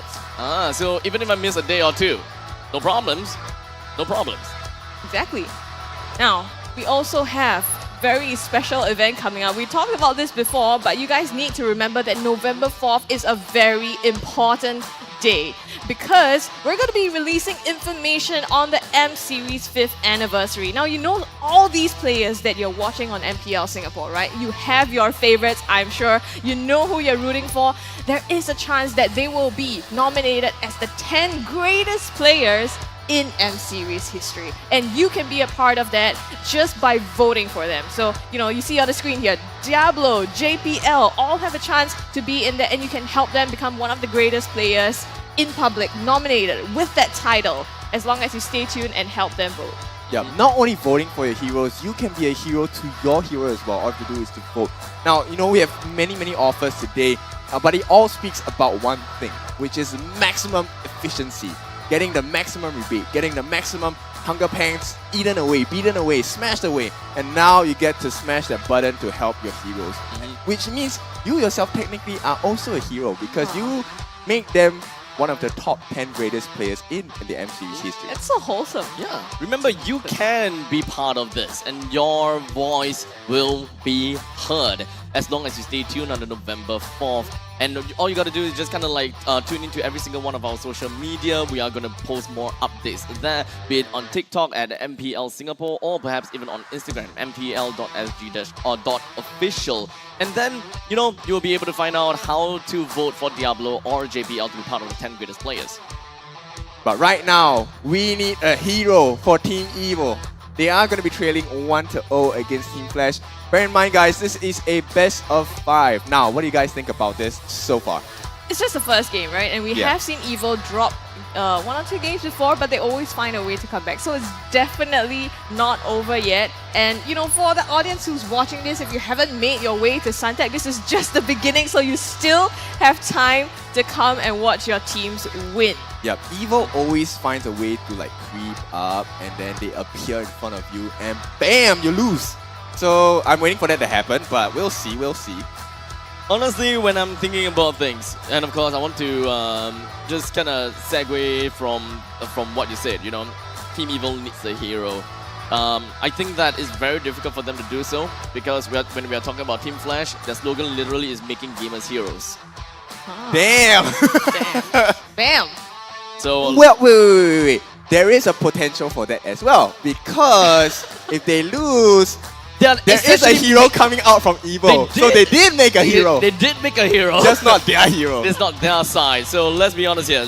Wherever Flash is gonna be at, they managed to make a hero somewhere. It's either gonna be Lord Vanix or Hades at this point in time. Because let's be honest here, Lord Vanix is Lord Vanix. We're gonna all hail to Lord Vanix no matter what. Whenever he makes that play.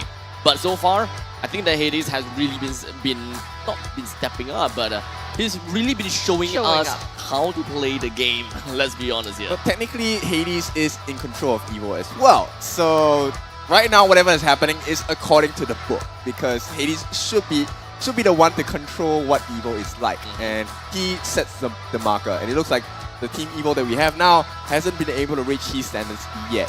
So I think that with that all said, Team Evil, they would want to bring up some respect bands over to Hades now. Oh, for sure. Coconut have got no idea how to play that game with a constant threat and a constant target board at his back. There is no way that he can just pop on early and do all the pokes that is necessary, or perhaps to do any form of, bruising. Because from the side of Team Evil, yes, they have bruisers on the other side. They have Paquito, but Paquito will want to jump over to the backlines and ultimately deal with the Beatrix. But because there's so many things that they need to do, they need to take attention away from the side of Baxia. They need to find out where exactly Nolan is. Twist couldn't stray far from his team. As much as he wants to split push, as much as he wants to play the macro game and kind of force some disadvantages over to the side of Team Flash, he can't possibly do that because Nolan, you have no information. Where exactly is Hades? It's difficult though, right? Because when you think about banning out Hades, I don't know if that's even theoretically possible. You only have 3 bans in the first phase. In the first phase, yes. Yeah, and he could already pick up, which he did, right? An assassin in the first phase. So if you had 3 bans and you put them all on Hades, how's that gonna pan out for them? I mean, that's what makes a team extremely scary, right? When, sure, you can be a one-trick hero or whatsoever, but what happens when the guy can play everything? Oh, Helcon's not a problem, Lancelot's not a problem, all the assassin junglers are not a problem, and if you need, hey, no problem, I can go into tank fighter as a jungle. So Hades is literally the kryptonite for Team Evil as it stands now, because Hades is just one component. We haven't talked about Jay, who is so unique. He's able to play every single hero in the mid, technically, based on what we've seen. I gotta have to say though, Evil have got very good mechanics on their side, but what really tops off their mechanics is the fact that they play together as a team amazingly, and their team fight potential is absolutely great. So, the main thing, first thing is that they gotta have to eliminate chances of getting split up. They gotta have to ensure that they take the fight against Flash and they are gonna win in that team fight. As such, taking away all of these split pushes that I talked about before, Fanny, Nolan, Joy, is ultimately gonna be very important. Yes, that means that Team Flash may be able to pick up heroes such as a Lancelot anyways, but to be honest, I think that that's gonna be a-okay. They can...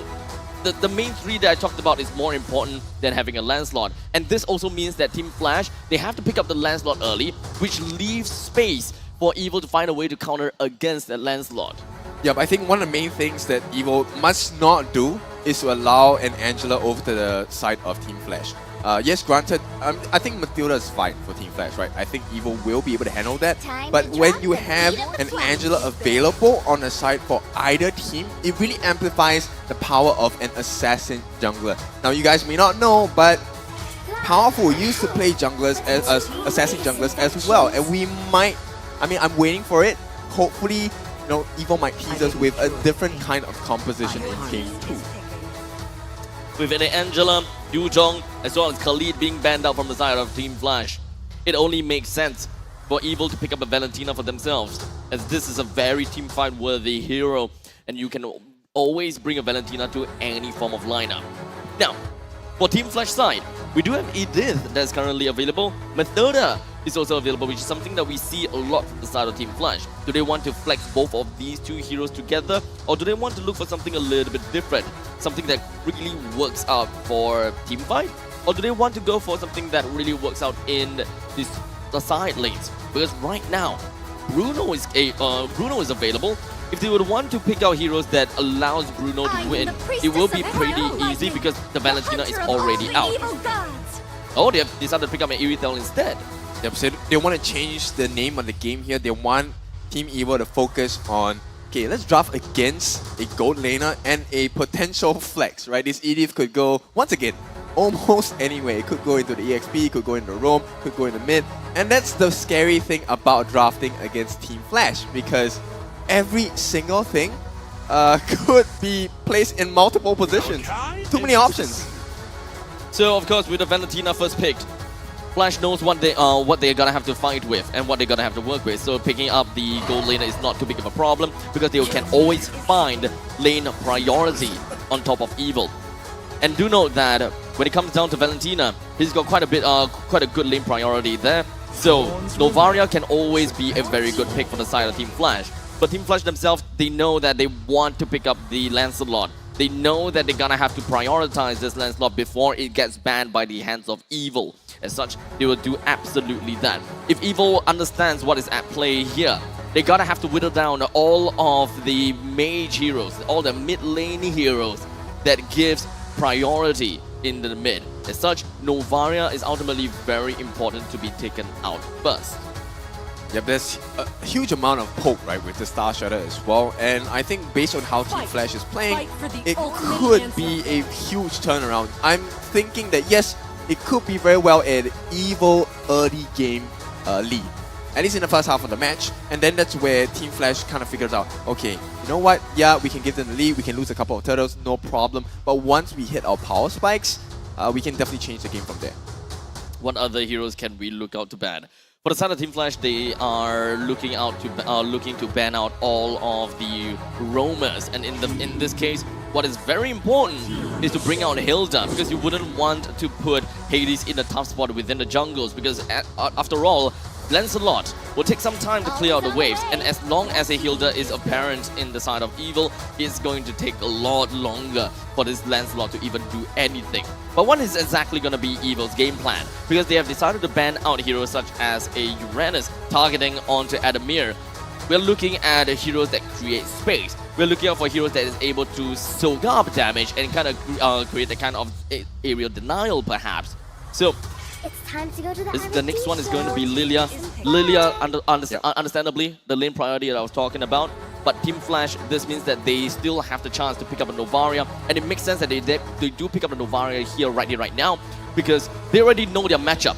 They want to leave the final pick in the hands for the last slot.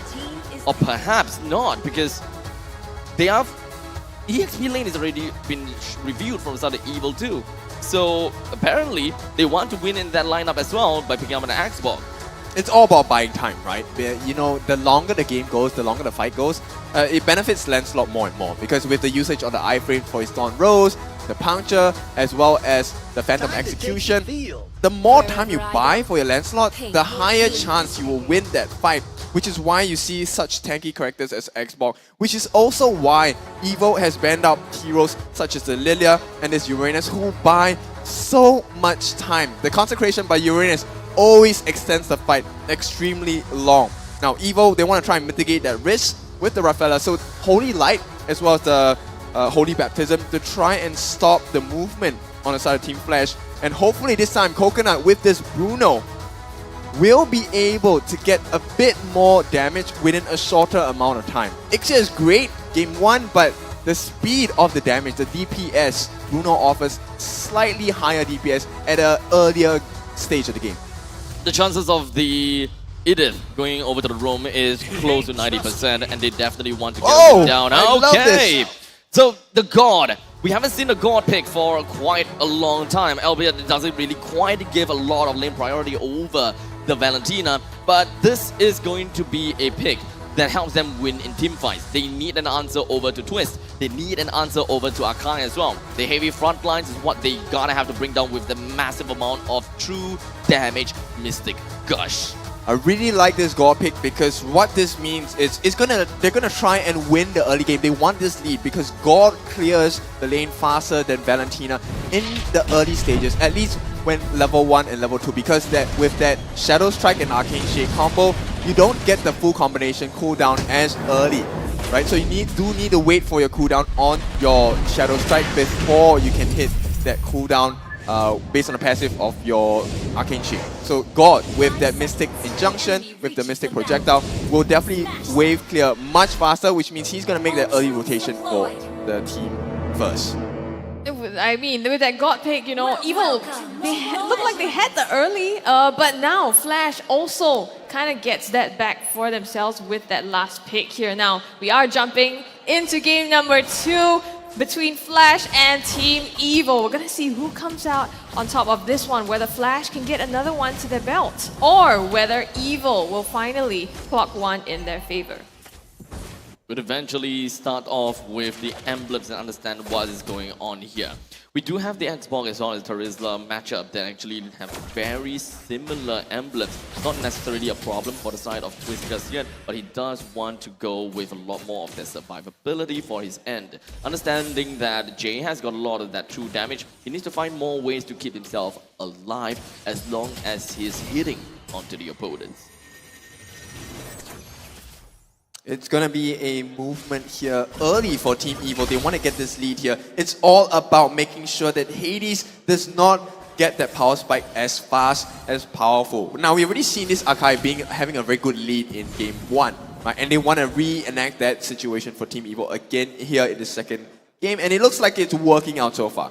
Not a very huge gold lead, maybe about 300 to 400 gold, but it is still working in Evil's favor. We're talking about lane priority for this game. We want to focus on that as much as possible. And there is actually a lot of jobs for Carrot to be, whereby he's gonna have to go to the middle lane, clear waves as fast as possible together with JS, and he's gonna have to be at the top lane to ensure that this Bruno is gonna be safe and sound all the time. As long as they have information as to where Lolzy is, things may not be as bad. But for now, the turtle is going to be popped up. As such, Evil are gonna have to understand what is going to be their priority here. To keep Bruno alive, or do they want to ensure that the neutral objective is for theirs to take? Well, Team Flash now, both teams actually going to buy time. They're not going to overcommit for this turtle. They're going to want to try to get 4 on as many of the members as possible. Lolzy starts that off with a throwback onto JS here. Damage is enough, but the Nice heavy spin flicker for stops them from engaging even more. Adamir comes in, tries to reach the backline, but not just yet. Flash now getting a bit more of the aggressive positioning here on the turtle, with Hades beaching it over to his side. JS actually stole the last Insanity. I don't see when he's going to use that. Yeah, Adamir early in the backline actually already using that JS pops that for himself. Adamir flickers out, but Twist chases him down in the backline. Lolzy 1 against 3 here, causing so much disruption and buying time. He goes down. It's actually 1-2 for none here in favor of Evil. Yep, Team Flash just couldn't handle the split of the fight that Evil was able to do. That's why we know that Evil is the team fight team. Do not start a fight with Evil because they will always crush you. Honestly, this is definitely going to be a game that's way better for the side of Coconut. Yes, you do have an answer from the side of Hades, but you do have a Rafaela this time. You have a lot of mobility that can really work out for you. The 1 second slow this 1 second slow immunity is going to be the answer for the Axe Bong. As such, it's not going to be too big of a problem. In fact, Jay will also pick up the Ice Queen's wand, so there's actually a lot of counters coming from the side of Evil. They are not afraid of any of their members slowing down. This allows Twist to be a lot more agile. It allows Powerful to even push people with the heavy spin so much easier. Like this combination that Lolzy and Jay are trying to attempt with the onward into the Mystic Gush. Just curious as to why they don't throw the projectile down as well. Now Flash starting to fight. Hades already getting there with the Retribution. Lolzy in the midst of 4 here is going to be taken down by JS's stolen last Insanity with the burst at the final part. So yes, Team Flash get the turtle, but Evil trade one back with a kill. It may be 3 deaths from the side of Flash with not a single kill onto their side, but hey, at least they managed to pick up neutral objective on their side, and hopefully that they will be even able to get even more kills here. As Hades and Adamir make their way down to the bottom lane. Adamir doesn't really have a lot of Braga armor, but Powerful joins in the fray. Tries to go in for Hades, but the iframe is just going to get him out right now. So all is well for the moment. And again, Hades, being able to keep up with the levels topside. Lolzy taking some damage. Coconut not able to put the final hits onto him to close that up. It's quite interesting because JS actually taking the lead against Jay here. JS already has that completed Clock of Destiny. Jay not so much as close. So JS actually going for the scaling build on this Valentina, which means that we're expecting Evil to try and fight into the late game as well. They don't expect to finish this game fast, but of course with that being said, if they feed more farm into JS as well as Coconut, it could be a very different story. We might see a very fast game from the side of Evil. Or is it? Team Flash, they do have quite a bit of answers over to the side of Evil, despite the fact that Carrot himself, he can definitely nullify a lot of these slows from the side of Team Flash. perhaps one of the answers is going to be dealing with a carrot first. So the question is, do Hades actually deal with carrot? Do they gotta have to deal with carrot so that Jay will be able to melt them down with the true damage Mystic Gush? There's so many questions that needs to be answered, but it all relies onto the shot caller, and of course understanding their roles. What can Adamir do for this case? Is it all about the last insanity zone carried away? Because we know, once you pop off the Holy Baptism, you gotta have to run, right? Run away from the last insanity to make sure that you are not under heat. Well, the most straightforward way to keep it in check is to make sure that this goal lead by Team Evo is never going past that 2,000 gold mark. Because one of the things that you don't want to experience as Team Flash is that you cannot decide between who to kill, between Coconut and Carrot. They're both looking for the contest here. Now Hades with the iframes might get it, but Powerful secures that one for himself. And now Twist goes in the backline, penalty zone onto Jay, forces the flicker as well. JS with the last insanity, doesn't get on Adamir, and manages to escape for now. Unfortunately, Grand Theft Turtle is not going to be working for them. In the meantime, top lane. Oh, Coconut, one more hit onto Lawsy, but Vanix keeps him at bay here, and he isn't able to send Lawsy back to the base. Well, he does get into the Firelight, so he is going to be safe. Lawsy not exactly having the best game, 0-2-0, but he has managed to keep Vanix safe throughout this entire time. Hades with the Thorn Rose, trying to attempt a gank here, but he knows that Powerful is on the way, and they're not going to be able to get anything out of here, so opting to instead strip some resources off of the jungle. This is such a tight gold lane. Both of these gold laners have been pitting at each other at bay for the longest time ever. We've got Lawsy that constantly keeps himself at the top lane to ensure that Vanix would not lose. They understand that, after all, win condition is still gonna be onto Vanix. They need him to pick up items. They need him to be unlocked and eventually join into the team fights. Generally, for the first two turtles, you wouldn't want to have your gold laners in unless they have got their power spikes. But in this case, I think for Team Flash, the third turtle is probably something that Irithel wants to be part of. Powerful gonna get the steal here. They might look for the engage, which will be a huge mistake from Team Flash because right now Team Evo has everything up. I just remembered. Both sides of the both teams actually took quite some time to bring down the turtles. As such, there isn't even gonna be a third turtle after all. It's going to be immediately gonna be a Lord by the 9 minutes mark, and that is going to be relatively important. Yes, it's not evolved or it is not luminous on anything, but it is still a Lord after all that will be able to help any one of these teams secure more of these static objectives in order to claim more of the lands. I feel like this game is pretty even. This second game is very close between both teams, and all it takes is just one minor mistake, and we might see a huge swing in not just the goal, but as well as the map control as well. I think Evo has done very well in this game too to really take control of the macro game. But as you have just seen like a couple of seconds ago, Hades is doing his job well too. He's doing that split push. He got that bottom tier 1 as well. So they're going to even out in terms of the map control. And with the first Lord of the game coming up, the big question now has Carrot as well as Coconut farmed enough to make it difficult for Team Flash to choose? Because with the favor going as the roam item for this Rafaela, there's huge heals that are coming out from Carrot. And Coconut is starting to have some damage on hand already. There's a lot of mobility as well as damage that Coconut is capable of bringing out. As such, this is going to be a little bit of a question for the side of Team Flash. What exactly is going to be their... for the side of Evil, right? What exactly is going to be their answer to Team Flash? Because one thing you gotta have to remember, yes, Coconut may have farmed up a little bit here and there. Yes, they do have the mobility as well. But how do they deal with this Lancelot? Because Powerful picked up the Archive relatively early on, and Team Flash responded with a Lancelot. This means that we are looking at a neutral objective that would generally go over to the hands of Hades because of all of the immunity, all of the CC immunity and invulnerability that goes right past that heavy spin. Which is why the Archive is picked up in the beginning, to lock down onto the junglers on the opposite side to make sure that they get a very high chance of tilting that 50-50 to themselves. So Lancelot completely eliminates all of that. So what is going to be the next thing for Archive? What is that heavy spin going to be used for? It's ultimately going to be for the side of Jay. You understand that there is quite a lot of durability from the side of Evil, and he will be able to melt people down pretty darn easily. A single bump onto God ought to do the trick.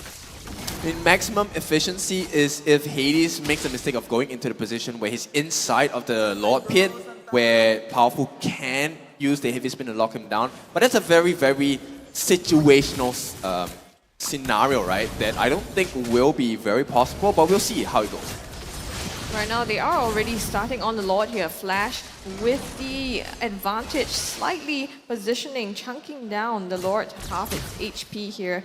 Poking out Evil as much as possible, but Lolzy flickers in, throws back JS, forces the flicker out as well. Adamir goes to the backline with the last insanity, doesn't quite catch him. JS follows suit, returns with the last insanity of his own, and Powerful nails that one for himself. It's one down on Flash, and that's a number advantage twist with the penalty zone in the backline. JS in trouble. Hades going right for him. It's going to be Lolzy that's put in a coffin for now. So Flash running away with their hind legs on. It's difficult right now. Hades, can he pull the steal? Finds Hades in the flash. Thorn Rose trying to use the iframes. One more hit, but this guy so slippery that he still gets away. That being said, Evo, huge win for them, and they get this first Lord.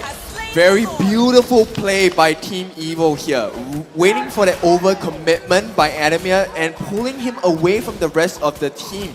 Very important that Adamir was not part of the fight at the same time because they couldn't buy space for Hades to jump in. Jay already used the Mystic Gush, so there was no other options. Vanix could not afford to step that far in along with Adamir, which meant that Adamir was going to be a lonesome ranger. So the Straggler punished by Evo, and they made sure to separate Hades and Vanix, so there never was the option of choosing who to go for. Mid lane already damaged, being put up Mystic Gush as well, trying to protect Lolzy, but Coconut manages to land a blow and takes care of that. Adamir pops last insanity to get out of that. Evil sieges on to this mid lane, still standing. They have the Lord in their favor as well to continue pushing. Honestly, after the previous fight for the Lord, Hades with the Thorn Rose, Phantom Execution to escape out of that as well. the Lord is eventually going to be pushing down to the bottom lane. But speaking of the Lord, based on the previous fight, it seems as though that Team Flash gotta have to change their game plan a little bit here and there. They understand that they don't have to bait out that heavy spin at all because Hades will be able to deal with the neutral objective pretty darn easily. As long as if Powerful actually finds value on top of the heavy spin, not only to push Jay away or just to lock down someone, it is going to be very difficult for Flash to play things out. As such, pickoffs is ultimately going to be important. And that pickoff is going to be in the hands of Lolzy. Do they have the damage to deal with the pickoffs? That is the question. I think that they have to expand out Jay's Mystic Gush really early in tandem with Lolzy's pickoff. That way, they will be able to find that one-man advantage on top of Evil to take out fights a lot easier. This is not exactly a game of zoning. Adamir can do all the zoning that he needs in order to peel for the team, but ultimately, it is not to force Powerful with the heavy spin, because Hades can deal with the 50-50 game. Yeah, right now Evo in a very strong position. Not only having a 6,000 goal lead, is the fact that Coconut now is extremely farmed. And what was once the win condition for Hades to jump in the backlines and get the kill on Coconut and Carrot, that would have been a simple win condition. It has now turned into Coconut is the one with the potential to hunt Hades down. And the thing is, you find 3 members of Evil together as well on the backline, right? Yes, you might find Coconut, but along with that, you might get a 3-for-1. JS as well and Carrot putting out enough burst and damage to take Hades down, even with his iframes, and force him to back away. So tough job now, tall order for Hades to be able to pull the same stunt that he had in the last game. What does Flash need to be looking at? Well, for Flash, they're gonna have to wait until the later stages of the game. They do have an Irithel that actually scales pretty well into the later stages as compared to a Bruno, but that doesn't mean that Bruno is not useful in the later stages. As long as Evil still finds opportunities on top of Team Flash, they're gonna be A-okay. It could go down to a 50-50, but this is ultimately gonna be that kind of game plan. For the side of the junglers and contesting for neutral objective, the Archive versus a Lancelot is not a problem for Team Flash at all. Just whiz past that heavy spin. They just need to make sure that they save Jay. They need to get a pick off. They need to find that one person to kill. But who is going to be that one person that you gotta have to kill? Well, it ultimately could be a Terizla. If they can find information on Terizla, that means that Vanix will be having a free roam capabilities and no one will be able to deal with him. Carrot do have the kind of Holy Baptism to actually enable them with great movement speed, but that is literally going to be the power of an Irithel. You have the mobility to actually deal with the movement speed from the side of Carrot. So the only one that's stopping Vanix is going to be Twist. I have to agree with you. I think Jay needs to play a bigger role in this fight. Now, I love myself a good God. I love playing God as well. And I think one of the things that he can actually do is to use that Mystic projectile to get on the back lines. He will be the one that should be responsible for killing Coconut and Carrot because he, with the Mystic projectile, will be able to reach him on the back lines. I guess the difficulty also is if G pushes a little bit forward, potential for him to get caught out, and he wouldn't want that as well. No kind of peel that is available to him to escape out of that. So Flash, a bit on a back foot here as they are in their jungle. Hades stunned out in the back, takes a lot of damage, and now backline Lalzi is forced to flicker out too. So they've spent a lot here getting away from Evil, and they take the Lord just like that. I mean, that's the issue, right? Yes, you want Jay to be a little bit more forward, but it's a huge risk. But I think at this point of the game, it is a risk that is necessary because the moment you take out Coconut and Carrot, there isn't actually that much damage coming out from Team Evo anymore. This is unfortunate for the side of Team Flash, right? They understood their game plan and they executed that. Not exactly to the T, but they did try to execute that, popping the Mystic Gush pretty early on. But unfortunately, we are talking about quite a bit of deficit for Team Flash after all. They don't have enough items and they do not have the damage to really do that. Oh my goodness, penalty zone used by Twist in the backline. They're trying to siege this mid lane here. Twist pops the immortality. Mystic got stuns him out as well. And Evil, they are trying to siege this, but just not yet. They need the second wave of creeps to be able to take this mid lane down. All this time, Hades has also been split pushing, so Evil is forced to respond to that. Still a win. Yep, still a big win for Evo. Even though they lost a majority of the turrets on that top lane, they got the tier 3 in the mid, which is going to be a huge advantage in the next control of the map. Remember, time is of the essence, and we are looking at a Lancelot for the side of Hades after all. As long as us members from the side of Flash is able to hold things on for a longer and extended period of time, even if we are looking at a 7,000 gold deficit from Flash, they can still turn this fight around.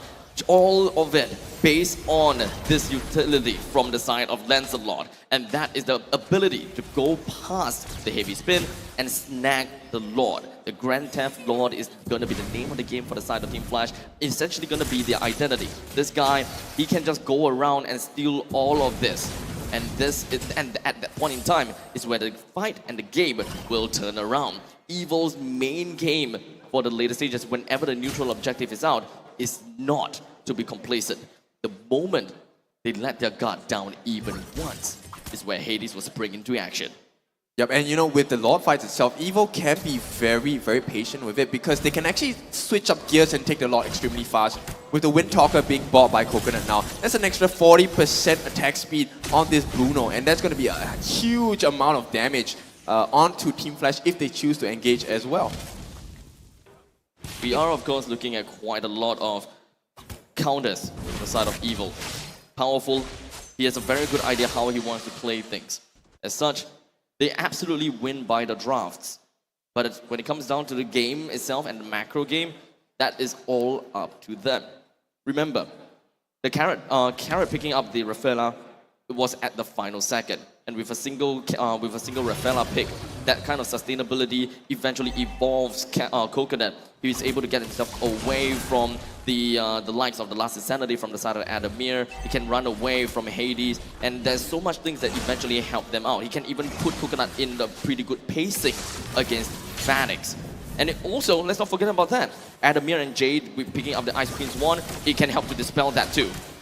Starting the fight here at the Lord. Carrot taking some damage here. Flash, Hades looking to clear out the minions as well. They're just only joining this fight. Coming back from the base now. Powerful, reaching it to his side. We'll see if Hades can manage to pull off another Grand Theft Lord here. This is gonna be really crucial for Flash. If they manage to do that, they have a chance because right now their structures are heavily at risk from Evil as well. Oh, yes. The pullback JS forced the flicker. Powerful going in, forces the last insanity as well. Jay being Eyes on threatened in the Hades. back line by Twist. Hades goes down, and that's a free Lord secured by Team Evo, and Flash on their back legs having to retreat. That was a beautiful play by Twist, forcing himself into the face of the backline, making sure that Jay had to overcommit that Mystic Gush as well, saving Team Evo from the brunt of damage that Flash actually could deal. And not only that, with the death of Hades, what a kill by JS, going for the jungler instead. I gotta have to say, whatever the Team Flash was trying to do, it didn't work out at all. We understand that they have very, they can hold on to the Lord, but hold on a second as we see Adamir in the pinch. Yep, right in the back line again, popping at Last Insanity, but he gets stunned out. The damage is enough to pop his immortality as well. Will he last out? Last Insanity again being used. The Lord goes down. Flash on the back legs trying to defend this here, but the creeps have gone. The Lord is gone. They need to wait for this other wave, but Hades in the back line The lethal takes ignition. JS out with that lethal ignition, manages to seal the deal here. Creeps going in, but Evil now has to back away and try again for a second time. Yeah, this is the start of a potential comeback from Team Flash as we go into another pause.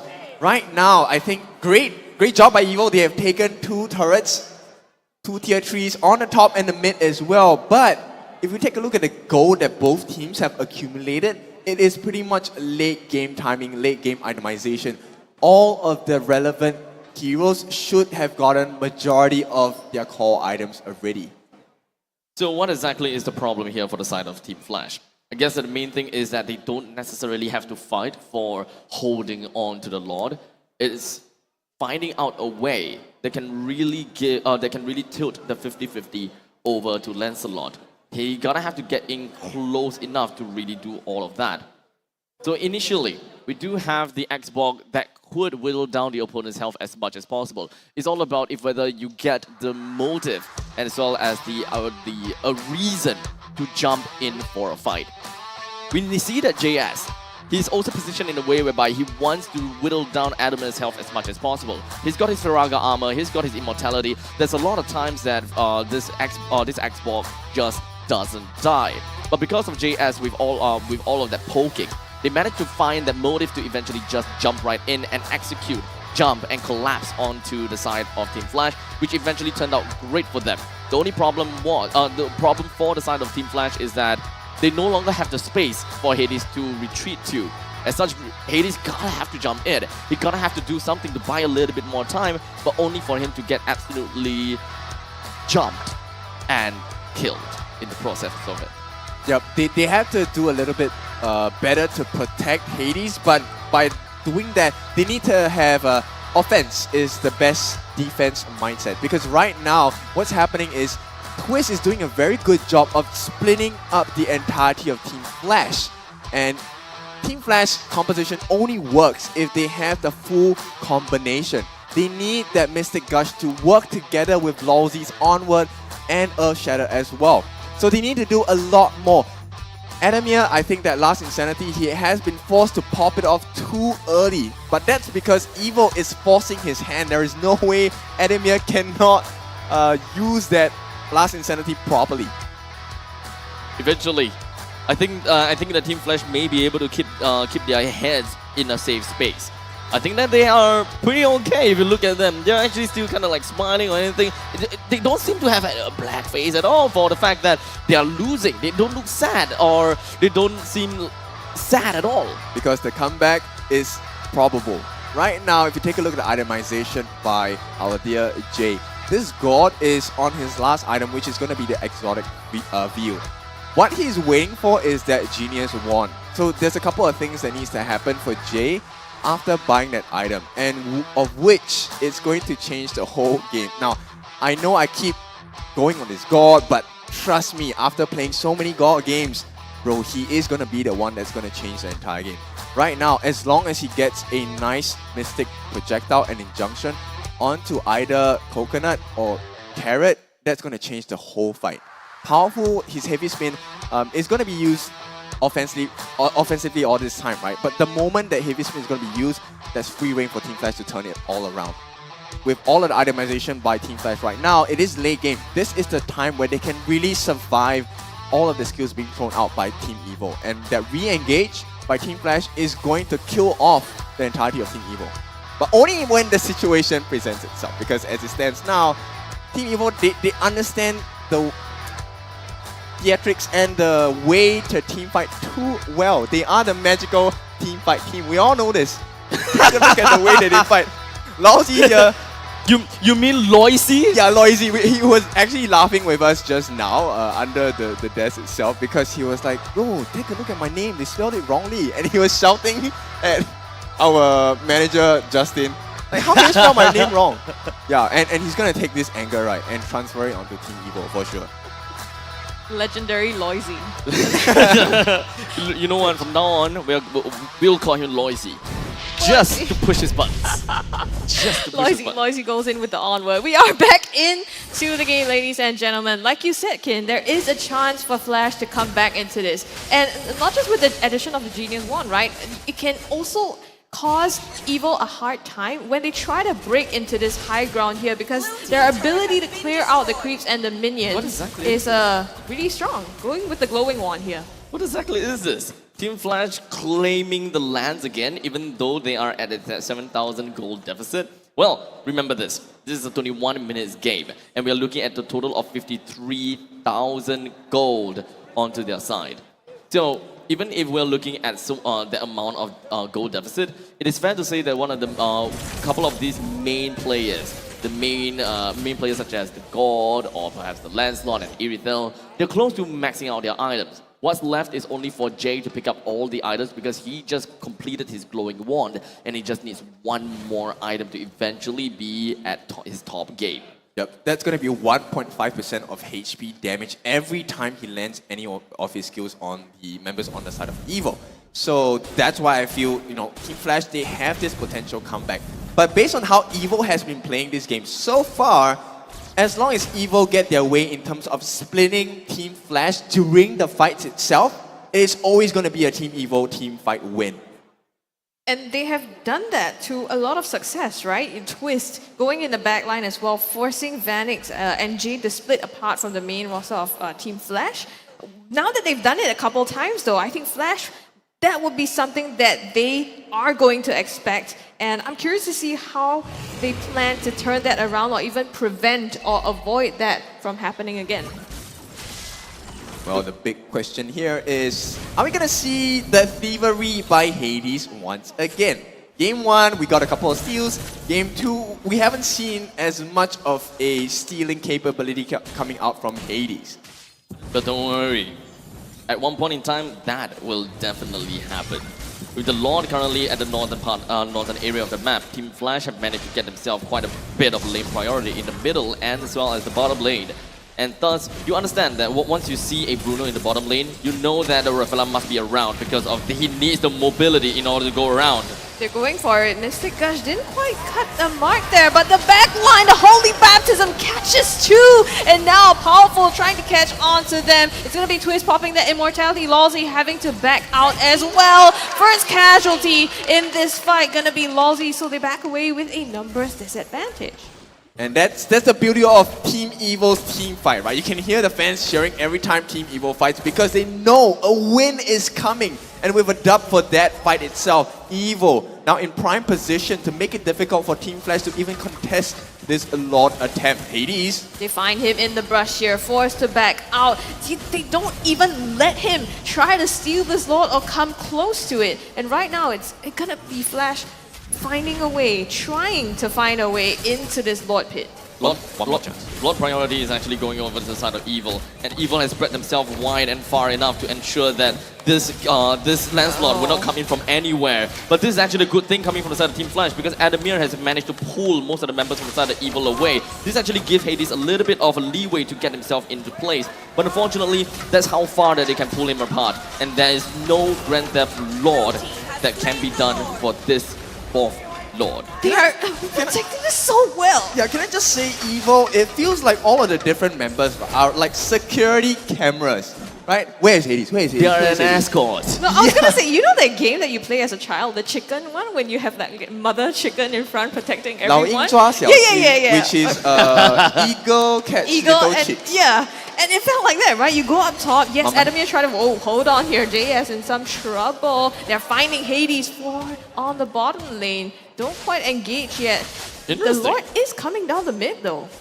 Team Evil knows that they don't have to deal with this this Lancelot, or else he's just buying so much time. He's just waiting. He was just T-posing to them. Yeah, he did back away in the end. Now they're trying to clear out this Lord again with the high ground flash, clears out that Lord really quickly. So Evil just is difficult finding an entry point here into this base. Yep, that's the strength of Team Flash's draft. They actually have a good, decent wave clear as well. Specifically because there is a god. You've been very good wave clear. Oh, but the creeps, the penalty zone by Twist catches 3 in the back line. And now it's Evil pulling the trigger onto the base. They close that one out finally after so much effort. And this is a different Team Evil, a slightly stronger Evil than Game 1. And this is what we're talking about. Because every time they win a fight, they recognize that, hey, we can take more and more and more, and there's nothing else that Team Flash can do. It's very unfortunate because I would always say that Team Flash, they do have a lot of ways that they can play according to their advantages. And in this very case, they actually have got a draft that plays according to their identity. And as such, it is going to be a Lancelot for that Grand Theft Lord, a Grand Theft Turtle. That is the kind of split push that they're capable of doing. And we saw that in the lower, in the bottom lane. And even when it comes down to Lolzy, he has a very good pick-off potential. He's a player that actually always finds these kind of pick-offs whenever he's looking for Kaja or Cho or an Edith. They are playing according to what they are good at. Unfortunately for this game, I think that Evil just have got the better draft because of the final Rafaela pick. That was kind of like a checkmate over to the side of Team Flash, make things so difficult for Evil for Flash to even do anything. And to add on things on top of that, they were not complacent throughout the entire time. They understood what is at stake. 100% of the time, they knew that Hades could come in for a steal anytime. They made sure they split themselves up and far and wide and get a great domination over the river as well as the jungle to make sure that Hades do not get anywhere close. Yep, it was a story of two halves, right? So Hades and Jay, they were the major win conditions for the side of Team Flash, and both of them were stopped in their tracks. So with that being said, I think Twist did a really good job today. With the Queen's Wings as well, his main aim was not about killing. His main aim was about chasing away. So take a look at the defensive measures by him. Antique Rush, Radiant Armor, Blade Armor, Dominance Ice. All of this is to mitigate and soak in damage, lessen the damage that Team Flash was able to do. And when he pushes half of Team Flash away, not only is there lesser damage, there is more potential for Team Evil to turn around and eat up the members on the other side.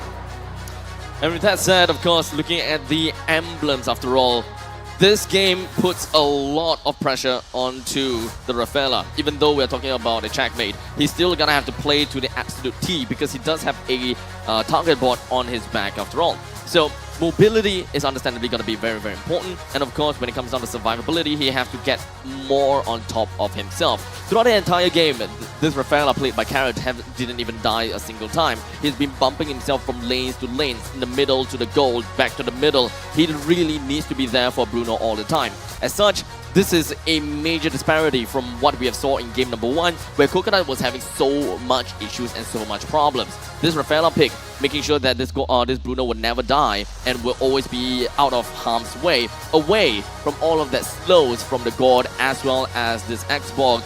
He enabled the team just so well enough with the rotational abilities. Yeah, putting value, maximum efficiency on this Brave's Might. So with the Light of Retribution, not only does he get some heal for himself, he can add on the heal with the favor from his roam boots, with the Holy Light healing across the entire board. And as a Rafaela, Holy Light is extremely easy to use, right? All you have to do is just press the button, press. And it's all about telling Coconut, stay with me, boy, stay with me. And they won the fight in such a beautiful way. Team Flash, I think, props to them. They put up a strong fight against Evil, but Evil was just a better team at this particular stage. We talked about how Carrot was a key, right? They support heroes that can protect Coconut. We didn't see that in the last game. They dropped that one, and now 89% kill participation, right? You know that he was there all the time in the fights, putting out the heals as well. Rich Guy being Coconut this time, farmed up really early as well. Compared to the last game, huge difference. And the carry, once again, JS with huge damage dealt. I gotta have to say, Carrot, super important in this game. Although it is not flashy at all, to the naked eye, you probably can't see the impact that Carrot brings onto the game. But Carrot gotta have to get the MVP for me. JS himself, he dealt us so much damage as such, just because of that, he deserves MVP to the naked eye. But behind the scenes, Carrot's the man. I will wait for our production to give us the answer, but for me, it's just between a choice of Twist and Carrot because both of them play very vital roles on giving the chance for Evo to take this win in the second game. Yeah, we're gonna see who the MVP actually is. It's powerful. So neither Twist nor Carrot in this fight. 1-0-6, kill participation of 77% on this Akai. Rotational abilities is understandably going to be very important, and of course the macro game on Rafaela must be of top speed. But for Powerful, it's all about the neutral game. It's all about understanding when you should be pressing the button, which is the retribution. It's not as easy as you may think. It's of course, yeah, we're talking about 50-50, but remember, you are going against the GOAT. You're going against Hades. You're going to have to really look out for these threats. I think why production credited Powerful as the MVP for this game was the last few moments right before the Lord fight where he did the heavy spin and got Hades and another member, I don't know who, right stuck at the wall right beside the turret where there was constant damage. They won the team fight off of that. I think there were 2 or 3 kills in that. And that's where they really opened up the base, and that's when you it's taking a knife to a cake and getting the biggest share of it, taking it all for itself. Evo relished in that moment. They made that Lord push. Even though the Lord went down, they recognized that, hey, this is the time to not just fight, it's time to take the base, and they just took everything away. It's hard to imagine, you know, you talked about how Powerful might play the assassin junglers, right? Yeah. And pick that out. But the thing is, he's been playing these tank junglers so well, serving as that main front line and yet also securing the objectives for Team Evo as well. I can't quite imagine him playing those junglers. We do have to see how exactly he performed in this game, so let's look at the game highlights. Just right off the bat, of course, this has been a relatively long game. All the way from the start of the game, it's all about the neutral objective that we're gonna have to gain control of. Lolzy, of course, he's been trying his absolute best to really just zone everyone else out from the start to the end and trying to go for all these pickoffs. They're always finding JS one way or another, but JS is just so elusive. Throughout the entirety of the fight, we want JS to die. We want JS to find a way to die, but you see, Lolzy is always gunning for him. But there's always a way for JS to run away, solely because of the fact that, unfortunately, other than Lolzy, Jay is going to be the only one that can secure these stuns. So it's not necessarily guaranteed. We're looking at a skill shot from the side of Jay. It's not that easy to lock down JS. Yep, and it's also credit to Twist because Twist always made sure that Lolzy as well as Jay had to focus on him while the rest of the team did the cleanup. Hades, unfortunately in this game, was always left as the Lone Ranger as a Lancelot. And as you know, team fight is the specialty of Team Evo, and when you give Team Evo a 3v1, they never lose. They will always take you out. I mean, they are known as the team fight. I don't have a good alliteration for this. Team fight team, right? Team fight team. So, But that's just repeating same word. Big fighters. Manny Pacquiao. Team fight troop. 1-2. Okay, 1-2 elbow. That was my best. Yeah, but you know, every time you fight against Team Evo, it leaves you with an itchy head. You want to scratch your head because you don't know what to do. How do I fight against a team that is so adept at moving around the map, you know, juking left and right with the head bobbles, and they just punch you in the face? Yeah, when you feel that itch, what better way to cure that with other than Head and Shoulders? So this MPL Season 6, Head and Shoulders actually collaborated with Mobile Legends Bang Bang for the first time to release not 1 but 2 limited edition anti-dandruff shampoos. And you can even see the Tigreal as well as the Eudora printed the heroes printed on the bottles itself for 2 different, do you call that flavors? Scents. Yes. So, Are you gonna eat? It's so, so one Cool is apple. no, cool menthol. Cool menthol. One And is cool menthol apple. and one is apple fresh. And you can really smell it. Like, it does actually smell like that. Smell it. I did. I have Smell smelled it. it. Again. That's a cool menthol. Yes. See, I can tell just by Yeah. smelling it. That's the thing. Smell it. I can smell it from here. Oh, wow. Wow. So if you want to level up your game and wipe out dandruff and itch, be sure to get yourself one of these new Head and Shoulders and MLBB anti-dandruff shampoos. You can find it anywhere. You know, your local grocery store like FairPrice, Unity, Watson's, Cold Storage, and Giant. Or you can also just buy it online if you're too lazy to head to the grocery stores. Redmart, Shopee, Lazada, wherever you shop online. And if you get that, you also stand a chance to win in-game items like coins, skins, and exclusive merchandise with every purchase. So what are we waiting for? Let's go on over. Buy yourself one of these puppies. And of course, I think that we're gonna have to focus a little bit more about, let me think. I have no idea.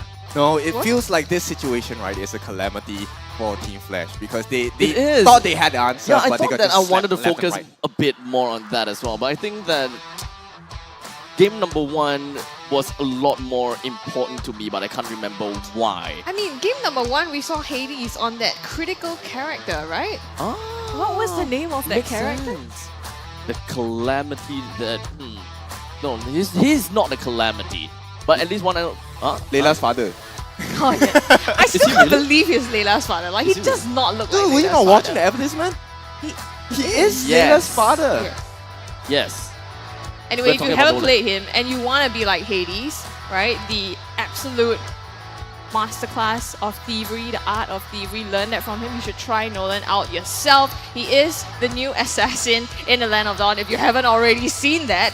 And his backstory is pretty interesting as well, you know? He's like this guy who tries to stop Calamity from destroying the entire world. So it's like a super high purpose. And if you see his skills, you notice the fragments. That's because he scatters the fragments of his soul. His soul. His soul. Whoa. And because of that, he faced oblivion. It is Oh. so much suffering that he endured for such a noble purpose. Wow, wow, wow. So, a person like him is a dad of Layla. Yes. And it was also out of the love of Layla, like to protect his daughter, that he wanted to save the world. I So see. It's a very wholesome story. Like, not only do you save the world, you also want to protect your family. Yep, and he also is a dimension walker. And I think, now we're getting to experience different kinds of dimensions. And the next dimension I want to go to is a break. So let's go for a short break. When we're back, we will go into game 3 between Flash and Evil.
Teams Flash and Evil taking one apiece, and now they're dead even. Who is going to take the lead in this next game 3? We have a series on our hands. Welcome back to the desk, ladies and gentlemen. This is MPL SG Season 6 Playoffs Day number 3, and we are in the finals of the lower brackets. Now remember, the winner of this will advance, and today they will face off against RSG in the grand finals. But first, we have to get through this series, and you can see we're pretty torn on who's gonna win. I'm a traitor. No, he's taking one of each. No, I am now Poji. I am a Lalang. I will go either this or that. depending Whoever on who- wins the next game, then you will. Yes. But you're evil all the way. Still considering if I can change sides, but who knows? Nah. But they just took the game. Yeah, I know. But it's 1-1. It's even, right? We don't know who is gonna take this series, and the thing is, at least for me personally, I don't mind any of them going into the grand finals. I think both of these teams deserve it. I agree. But it is at this point where your mental strength is challenged, right? And that's what makes a mark of a champion. Being able to go through all the difficult situations and really coming out on top. Because, I mean, come on, this is just step 1. They still have to go up against RSG and try to take the throne out of their hands. And it's all happening today as well. So Yeah. they need that stamina, physically, mentally, to be able to power through all of that. Exactly. We are going to go into the drafting really, really soon. Are we expecting to see anything here? Honestly, I'm expecting for Team Flash, Evil to do the same kind of bans whereby they inhibit Flash from picking up these assassins that goes over to the back lines. But if they do leak out any of these, that means they're gonna have to pick up heroes such as Franco or perhaps a Kaja so that they can be the anchor and really lock down these kinds of backline heroes. Because right now, Evil, they have decided to go for a first ban onto the Angela. That means either one of these 3, the Fanny, the Nolan, or the Joy, gotta have to be leaked out. And a small part of me believes that Evil may actually want to leak out the Joy. Yeah, you know, at this point, the game has evolved between these two teams to be more of, let's play less of the game, let's play more of the man. And you can see straight away, they're gonna ban out some of the comfort picks already on the side of Team Evil. So no Khalid for Twist, no Valentina for JS as well. We are eventually we're just waiting for Evil to eventually get that ban in. Terizla is gonna be the ban. It seems like Evil may have changed their ideas as to how they will want to play the game right now. They need to make sure that they want to shut down whatever that that Adamir will be able to bring onto the table. In fact, what it seems like from the side of Evil is that they are actually banning very similar from game number 1. Yeah, but they take out the Akai. It's one of the comfort picks of Powerful as well. As we all know, Powerful loves to fight with tank or fighter junglers. And Akai has already been a very prominent showing so far. Now, this either would put him into the position where he can consider back onto his favorite Martis, or it could be the Fredrin as well. So Team Flash, I think they, based on these couple of options that Evil has for themselves, they should have a game plan on how to deal with this Evil. So this time is a little bit of a difference because game number 1 they banned the Angela, Terizla, and Xborg. So Evil may have a completely different game plan whenever they are on second pick. So now the ball is on the Flash's court. They are gonna be doing the same thing as they had before by first picking onto the Baxia. Now the ball is on over to the court of Evil. How exactly do they want to play this? We do have a couple of heroes that's currently still up for grabs. Unfortunately, Khalid is a bye-bye. Valentina is a bye-bye as well. A lot of these flexible heroes such as Edith as well as Fredrin is still available for the picking. As such, I would believe that Evil will want to go for that. Yep, of course, Fredrin going to be a priority pick for Powerful here. And it looks like they will secure a Faramis. Now, this Faramis can go into the roam or it could go into the mid as well. So they just want to mitigate the strength of Adamir here with that Baxia EXP lane. So putting less emphasis on the Baxia mark, right, where it lowers your healing percentages as well. It's time to go to the RSG. We hear the Lilia, we hear the Nolan. It's a almost pretty similar picks so far from the side of Flash. Do note that Nolan has got an 80% win rate, and that is disgustingly high. Team Flash, they had managed to get themselves Game 1 win, and Evil, they understand that one of the problems from themselves is that they set up a Ixia against a Nolan in the game number 1, and I'm pretty sure that Evil wouldn't want to put themselves in that kind of situations anymore. They do have a Fredrin to set themselves up as an anchor, and they also has a Faramis that would help them as a insurance policy. As such, they really need more mobility. As such, an Irithel was a perfect pick for them. Yeah, but they need a bit more burst, right? Because if you take a look at what Team Flash is offering, they're offering so much time once again. Lilia will be able to soak up so much damage as well as deal out recurring damage on the front lines, as hopefully backlines on the side of Evil as well. In the meantime, this provides space for Hades to really reconsider and pick out his target, which is definitely going to be this Coconut Irithel.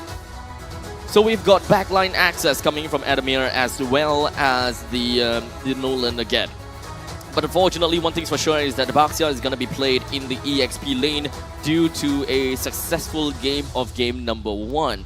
So Adamir's main job right now is also still to create space with the Tortoise's Persons. And for the side of Evil, they may not have a lot of sustainability on their side. They do have quite a bit of durability, so that is something that we're going to have to consider as well. I will choose my own path. Oh, good ban on his Arlet, because that would be a definitely big win condition, right? The final slash complements the Shadow Stampede as well as the Ghostbusters very well, and with powerful on this Fredrin, a Brave Assault into Energy Eruption would be the bane of their existence, because this allows Coconut to just run rings around the Rosies, rings around Team Flash as well. Now Evil very concerned about crowd control abilities because they don't want Coconut to keep getting locked down. They don't want to make things easy for Hades. They don't want that pick-off potential. As much as I want to believe that this Fredrin pick is actually pretty flexible, I don't think that Evil will even want to flex this, because Fredrin is one of the staple picks coming in for Evil, for powerful rather. So very likely we are looking at a missing EXP and we are looking at a missing roam. And this begs the question, do we want to immediately lock on to a hero that can deal with a Baxia nice and well enough, or do they want to go things a little bit blindly and figure out the situation here? I mean, Vanix, he could still pick up the Bruno at this point. Bruno is like the staple to go up against an Irithel in the goal lane, that's for sure. Indeed. But at the same time, you know, what do you want to give Lawsy on the side of Team Flash? They will close up the final ban of the game with a Minzy. Minzy actually totally wrecks their lineup, because in the King's Calling, you will not be able to use movement abilities as well. And that would be detrimental, definitely, to the main strengths of this hero Nolan, which is going to be played by Hades. Looking at the fact that Evil is gonna have to choose their heroes, I think the EXP lane might be something that they may consider. They played the Paquito before, and they may actually just play the Paquito again. But the question, but now the main problem is that Paquito couldn't do all the kind of split pushing that they also desire previously before. So they might want to look for an alternative rather than a Paquito. But never mind, they still want to keep up with the Paquito. They still have something that they want to do. And they probably still have got the same game plan, just at this time, they have a better idea how to execute it. I mean, in that first game, I think Paquito did a good job of winning his lane against Adamir, right, in the EXP. So yes, there is some value in that, but right now I think it's quite difficult, because Jay on this Lilia is going to be chunking him down quite consistently. Jay will provide so much damage mitigation for the entirety of Team Flash. So what's going to be left here? We're looking at a Roma. The Roma is going to be the blind picks on the side of Team Flash. And they immediately picked out a Kufra as well as a Brody for themselves. So they're pitting a Brody against an Irithel. Now, Evil, they have an answer as to the entire team lineup and the composition from the side of Team Flash. This is a very engaging style from the side of Team Flash, and they do have pickoffs that a Kufra is capable of doing. So Evil, they don't have a lot of means to really open up the map, except for the side that for Powerful just walks in right into brushes. They can play soft supports if they absolutely desire for, but I believe that they would want to play setup, because that is what their identity consists of. Yep, they definitely need a little bit more catch on the side of Evo because, I mean, let's be honest, the only possible catch they would have at this point besides Ruby is that Shadow Stampede. And that's not a very reliable catch because it's risky. Your Faramis might die if he outsteps his boundaries right here. So as it stands now, Flash, I think, has a very strong draft. My preference falls with Flash in this game. What about you guys? Well, personally, I would say that Flash would have a better lineup. I personally would not pick a Ruby myself. I do want more catch, but I think the Rafaela still plays a very good part to their lineup.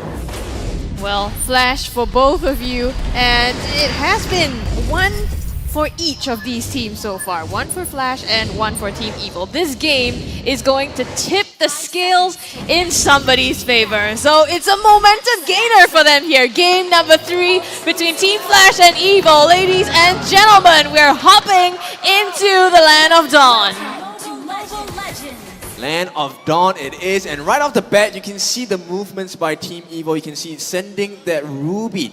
Carrot needs to have a clear idea of where this Nolan is going to start his jungle rotation. This is going to help them survive any early pushes and pressure by Team Flash.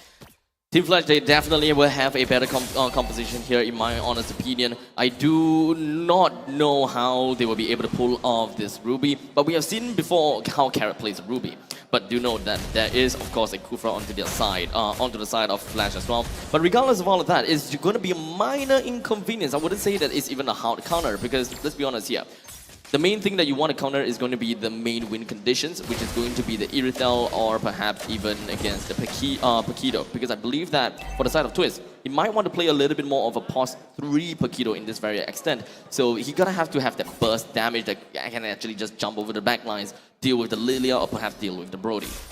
I mean, your disdain for this Ruby is kind of offending, right? So I'm quite offended by this hate on Ruby, and of course with that, you need to see more value in him, right? And this is where the strength of Evo will be. That I am offended into Energy Eruption, Appraiser's Wrath will be a huge combo. Oh, Fracture just barely caught off the edge there, forcing Carrot to back here. And so far, it's been looking good for Team Flash. I mean, across all the lanes, they've put so much pressure onto Evil now that it looks like they might have the advantage. But Evil, on the top side, looks like they're setting up for something. With only 5 seconds left onto the clock for the Turtle. Evil, they try to put themselves over to the L bush in the northern side, but it doesn't seem like they will be able to capitalize on anything. They didn't find anyone and they couldn't catch anyone. But regardless, that is going to put Paquito in a pretty good spot. They would want to clear waves as much as possible. Evil is just a pixel away to becoming a level 4, while Lawsy is not even close to that at all. Knock up onto Carrot here by Lawsy, chasing him down with the bouncing ball as well. Here comes Hades! Lands the first blood onto Carrot here. And Twist in the backline, causing some trouble, forces the black shoes from Jay as well. And it looks like they've successfully forced Evil! Lawsy with the catch onto Jay, sis, having to use the Nether Realm to protect himself there. That was such a clutch level 4 as Adamir, I believe, just gonna be focusing onto down to the side of Evil. But Lawsy doesn't seem like he will be able to get away that easily.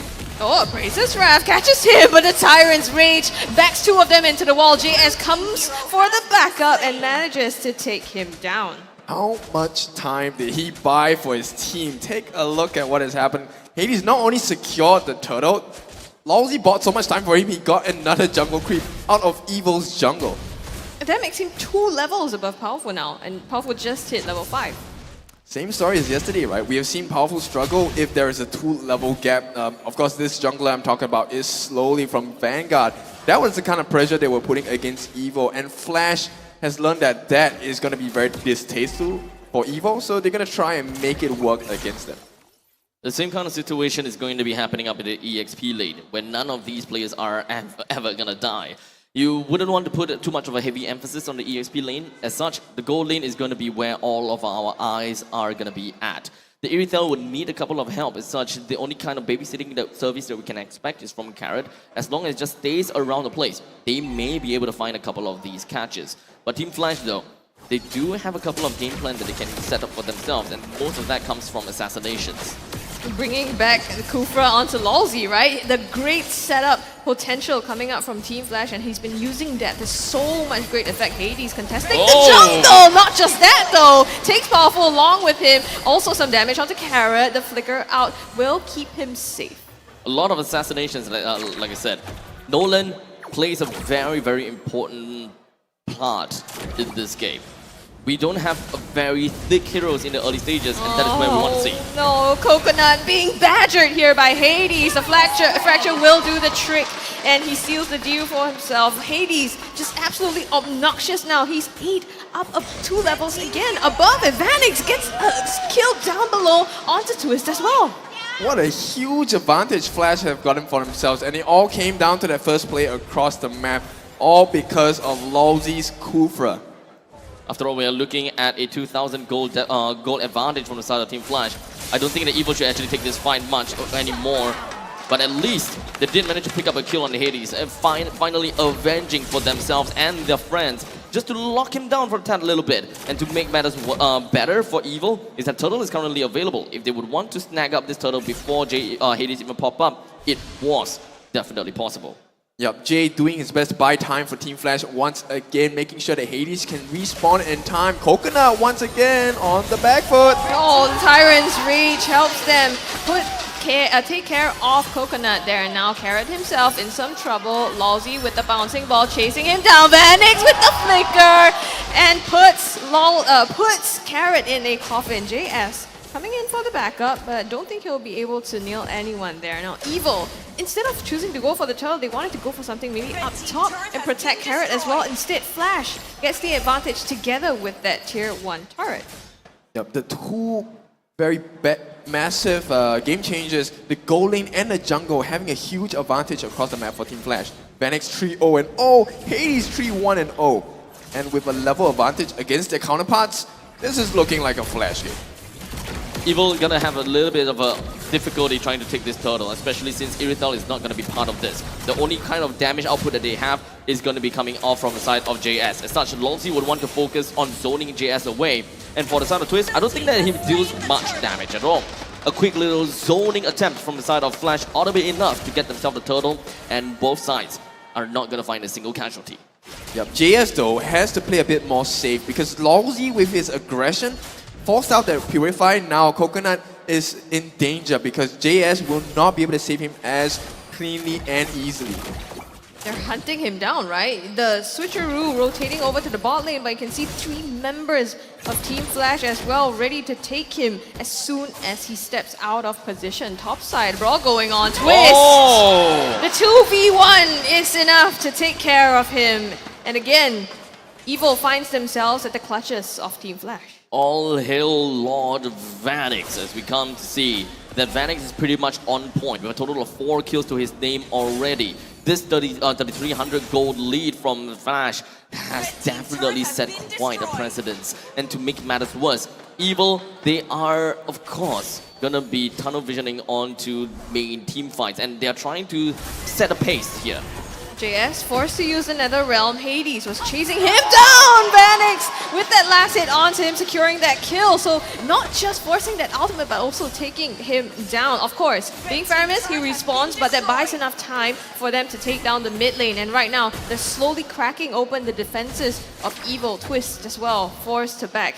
Flash's presence across the entire map is just absurd. Why are they so painless? Take a look at the items itself. Blade of Heptases with the Malefic Roar and a Fury Hammer. So much armor penetration coming out from Hades. And adding on to that, Enchanted Talisman is already in the hands of this Lilia being played by Jay, which means that there's so many magic shockwaves coming out from this mid laner. It will take some time before Evil is even gonna be able to do anything much at all. The Lord is now going to be currently available for the picking. In fact, picking for Team Flash. But it's not that Evil, they don't really have a very good way to eventually steal this Lord away, unlike what Flash usually does.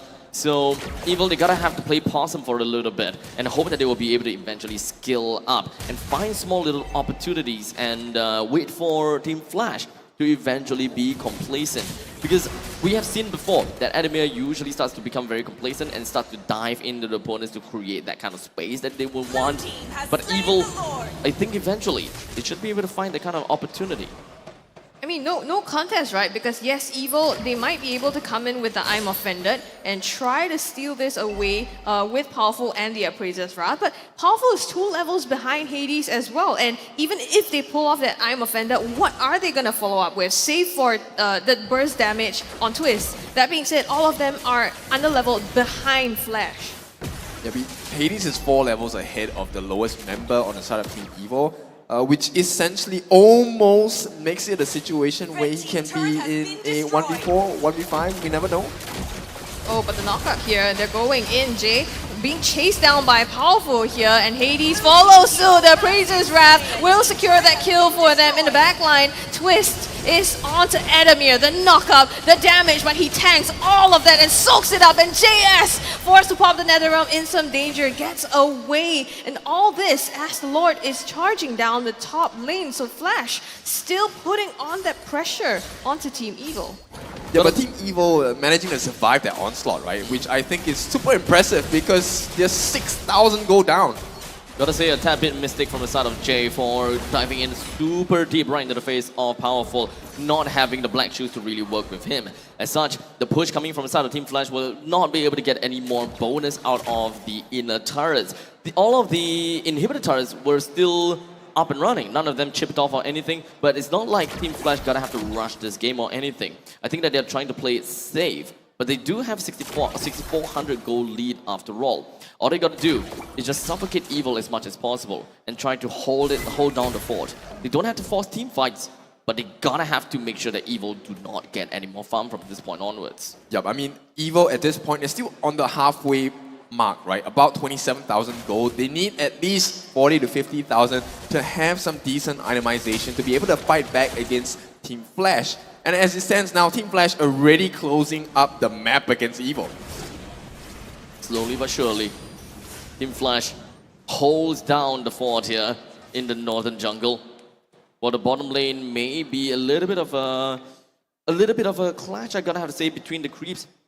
I wouldn't say that that is going to be that important when it comes down to attaining lane priority. The main thing is freezing the waves. You freeze out the waves and ensure that you take the jungle for yourselves. This is going to make Evil have a little bit of a problem trying to reach out to get these farms, while all of these creeps are going to be withered away by their own creeps. Let's take a look at Vanix as well. He has the Sea Halberd, Malefic Roar, and these are huge items. He also has the Hunter's Strike, and this is going to be a lot of damage coming out from Vanix. If you were worried about Hades, the gold laner is the main guy that you have to be very careful about. Vanix with the Abyss Impact as well as the Corrosive Strike, going to take a lot of lives from Evil. 5-0-0 after all. It is definitely going to be a very difficult guy to bring down with a lot of that kind of advantages. But of course, remember this, when we are looking at Vanix, who is going to be the one that must bring him down? Who is the one that have the avenue to actually just run past everyone to get a kill? It is going to be none other than Twist. But he doesn't really quite have the advantage of doing that. He doesn't have the goal. We're mostly looking at him peeling for the team and hoping that he'll be able to create enough space. This is so rough. I mean, taking a look at the level, right? The EXP difference. Lawsy is the same level as Coconut and 1 level ahead of JS as well. And that's the Roma, mind you, you know? Even if Evil manages to get a catch somewhere, the damage that they have just isn't enough. I think on Coconut he had the Berserker's Fury, but Vanix, you know, with the items that you said, Sea Halberd as well, the Malefic Roar, you know that he's gonna put the pain on to Evil. Not to mention there is Hades in the backline with the burst damage as well, and Jay. So right now, making full use of that, they're gonna go ahead and siege the top and the mid lanes. Lord crashing down, base turret gone, top side, Coconut taken low by Hades. Slowly burning, but not quite enough to put him down just yet. Eyes on Lawsy though. He is going to be the one that changes this whole fight. He's going in for it, knocks up Powerful, doesn't quite get the Tyrant's Revenge. The Netherrealm popped by JS here to sustain the team for a bit longer. On this time, they're in the backline. Adamir distracting them while they take the base turret, and now they have the chance to chase it. Carrot flickers in, but it isn't enough. It just fends them off to live another day. Evil, yes, they survived, but all their base turrets obliterated. What a tough game, I gotta have to say, for the side of Evil. Team Flash, they managed to break through the inhibitor turrets very effectively with all of the inhibitor turrets already destroyed. As such, we've got Team Flash that can continue to get the waves moving. And technically speaking, this is the point in time if Evil is capable of just pushing Flash away and play the slow game, they will be able to get some more farm. If unlike the previous team fight, right? Before the previous team fight, Team Flash can actually freeze out all of these waves and bring down the creeps from the creep counts from their own side, making it even more difficult for Evil to farm. So now, with Mega Creeps all across the board, Evil can play this very slowly. So Flash, they are technically on a bit of a timer here. The longer that they give Evil to breathe, the more items that Coconut can actually bring for his team, and probably more damage on the twists. Yep, it's actually a gold timer here, so as long as Evil manages to hit around 46 to 50,000 in gold, their itemization will be up, and most of them should hit max level at level 15. And that's a timer that Flash has to be very careful about, which means this next Lord is going to make or break the game for Flash. Yep, this must be the GG Lord for the side of Flash. If they do not end the game by this next Lord, they're only going to be making things even more difficult for themselves. So Evil, they recognize this as well. You can see Powerful already walking around his jungle. They cannot afford to give this Lord for free. But at the same time, they can't overcommit and get killed in the process as well. Exactly. And do remember that now Powerful is finally at level 15. The point in time where they can actually work in a 50-50 gameplay. But Jay is starting to get a little bit cheeky as he pops right back over to JS and focusing on something here. Flash is not making this easy for Team Evil, right? Pushing up that top lane all the way in, forcing Twist to be out of that fight as they take down the Lord. So Evil had no chance of even coming in because the burst damage and the flank comes from Twist as well. So without that threat there, it's so hard for Evil to be able to make an entry into that. And now, with the Lord in hand, oh, hold on, Hades though gets caught out. Don't want that to happen. Does escape successfully. Mirror in the back line, catches onto Coconut, goes all the way in as well. The rest of the team comes here. Lolzy doesn't catch anyone just yet. Another round popped as well for the sustain the praises round. Tries to fend them off, but is it enough? The Lord comes down onto the base. He flickers in. Vanix takes the last blows on the base and closes out that game. Knocks Flash up to a 2-1. Showing that they have the champion material in them. I mean, I have to give this game to Lolzy. The amount of time he bought for his team, slowing down Coconut right at the end, so they couldn't even get any damage on the Lord for the defense. I gotta have to say, impressive game from the side of Team Flash SG. Their drafting definitely triumphed over Team Evil. And Evil, I think that they definitely have a certain kind of game plan in their mind, but they weren't able to execute it. In my mind, I just couldn't really quite understand the pick on the Paquito. They don't really have a very much of a proper way to really initiate or to soak things up. So they were fighting against a Baxia after all, so I wouldn't expect you to pick any heroes that will be able to win against a Baxia anyway, but it should be able to contribute over to the later stages of the fight. The only thing that the Paquito could do was really just to knock up for a shy little bit. But Twist wasn't really going around with a lot of that split pushing mechanism that we usually see out of him in his Paquito. But namely is because of the fear of being killed by this Nolan. It's just kind of like a repeat of game number 1. Yep, exactly. And you know, Adamir was a problem in game 1, but now in game 3 you have Adamir and Lolzy, who were both big problems for the side of Team Evil. Adamir just choosing to jump in time and time again, always the first initiator in team fights. And if things were going awry, Lolzy, or can I say Loisy, is gonna come in and get the Tyrant's Rage and Tyrant's Revenge, beautiful stuns of which Evil just cannot handle. I gotta say that the constant ban onto the Khalid ultimately is gonna be extremely great for the side of Flash. But I think that Evil, they're starting to pick things up a little bit. I think that they're starting to get a little bit of an understanding that if Twist do not get the hero that they need, their team fight potential, the Evil magic eventually wears off. I think that Twist gonna have to play heroes that sets things up. It needs to be that person that sets the pace for the team. It's gotta be Khalid, it's gotta be Terizla. Picking up an Xbox for the team, it may be a little bit difficult because it doesn't have the kind of lockdown per se. So if Team Flash continues with the way that they have been drafting so far, I think that they will be on a pretty good track. And Evil cannot bend the Terizla over to the side of Team Flash. They're gonna have to find a way to really play this out.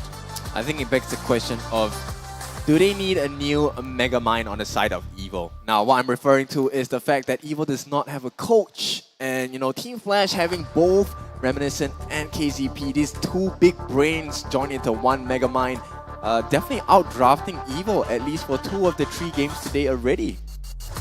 How far can Powerful stretch himself?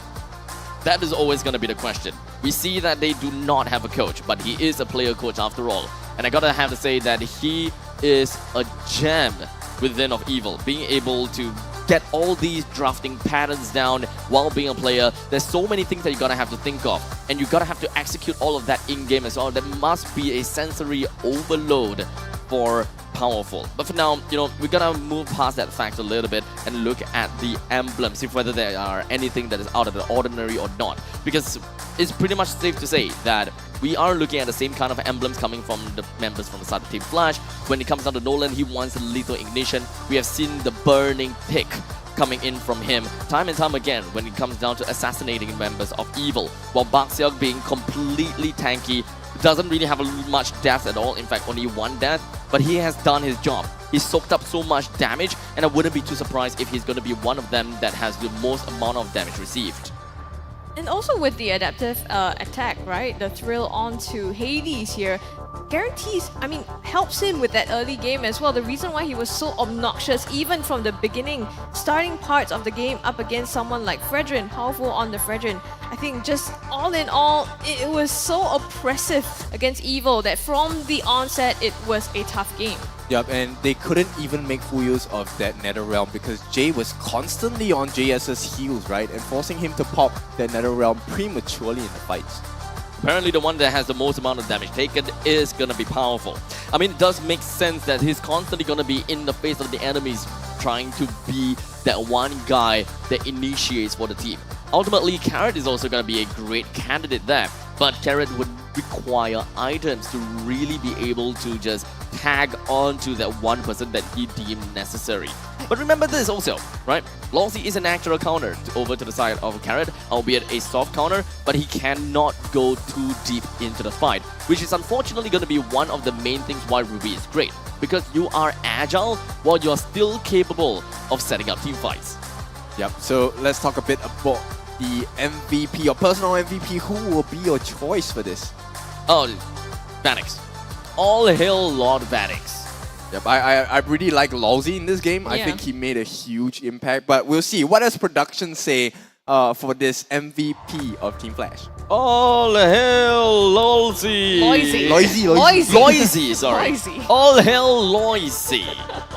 Yeah, 017. It's the assists that count, right? And just a threat. He's comfort on Kufa. I think I personally haven't seen him on the Kufa in a while, but you can see once he brings that back, just the presence around the map, the ability to control the space, and even set up for the team, huge and very, very monumental to Team Flash. Yep, that Tyrant's Rage paired up with the Flicker multiple times throughout the game really changed the pace and the tempo, of which number 1, Hades benefited so much, as well as Vanix, 2 of these monsters who you definitely do not want to give the advantage to, benefited off of Lawsy's plays all the way.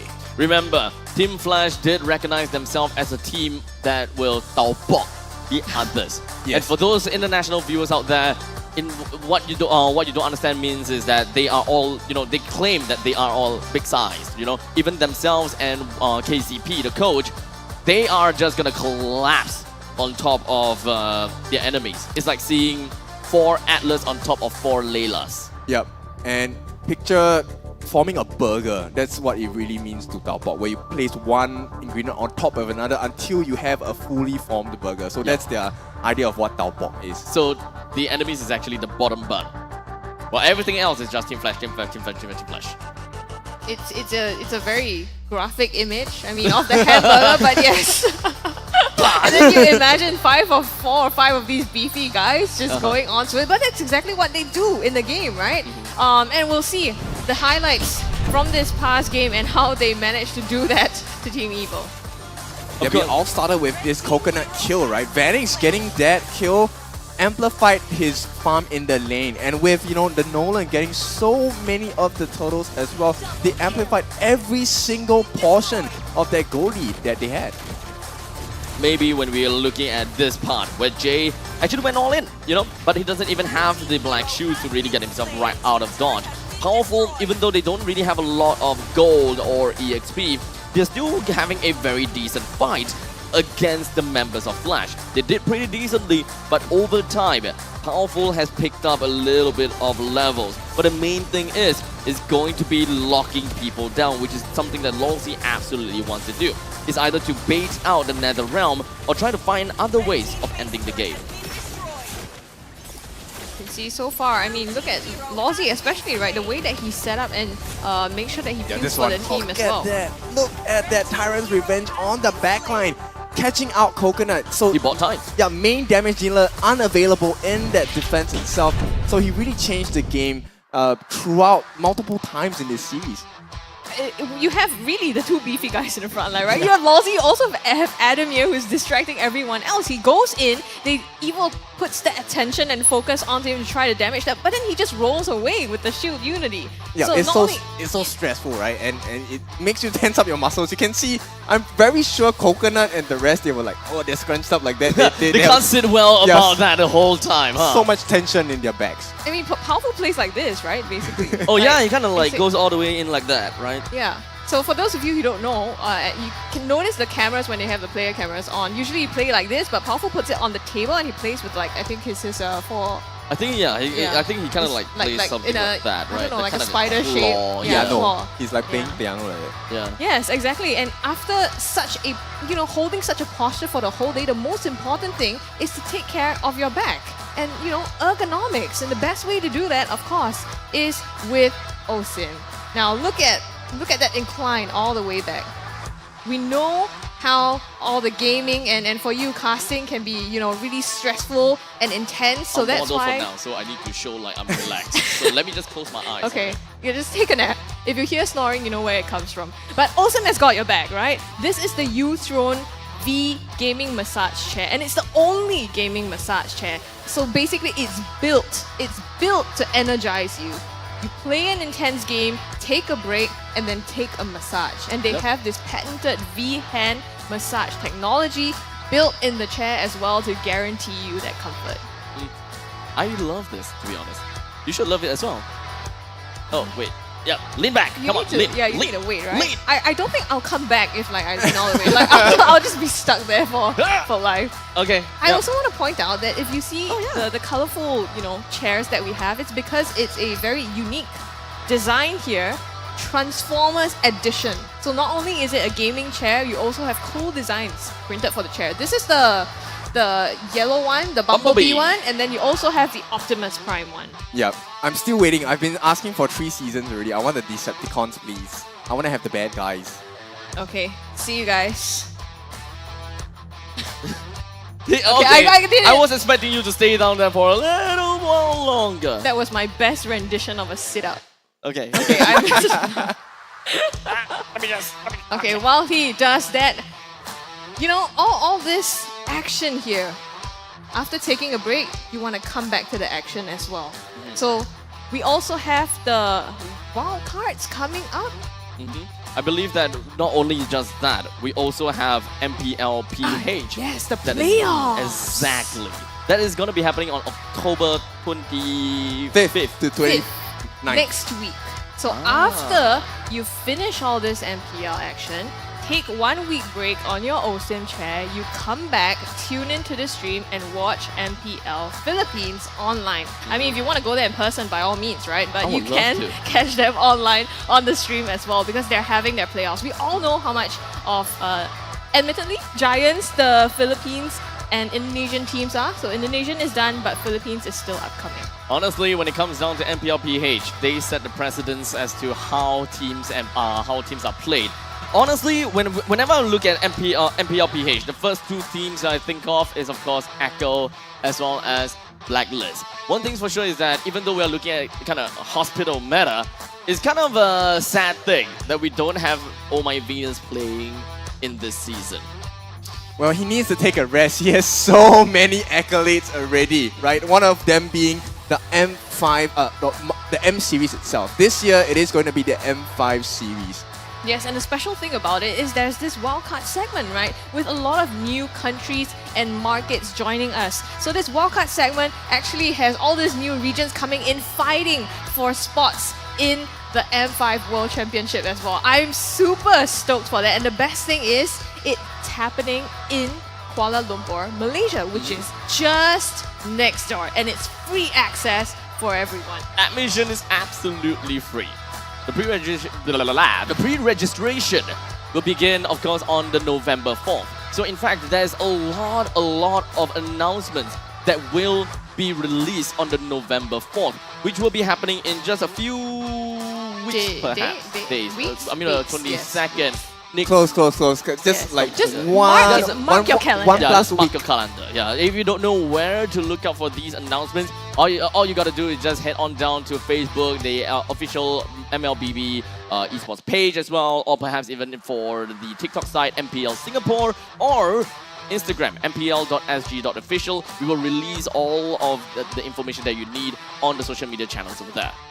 Yep, so remember to follow social media. That's where you're going to get your news. Mark your calendars for November the 4th, where all these details on the wildcard, voting for your favorite heroes are going to be released. So now, talking about heroes, we have our heroes right in front of us, right? Team Flash, taking that one game from Team Evil. Why are you happy? I mean, you voted for Team Evil. I am rubbing my hands in anticipation once again to wait for Evil to pop up and boom, take another win and tie this series up to the 2. I mean, I have very high expectation for both teams. I really think both teams will up the ante, bring it as a nail biter. So I'm fully expecting Evil to come back and win one back and tie it up. But of course, it's Team Flash we're talking about. So you know, when they have the lead, they don't like to let go, essentially. I beg to differ here. Remember, if we are following patterns and trends, Evil will supposed to take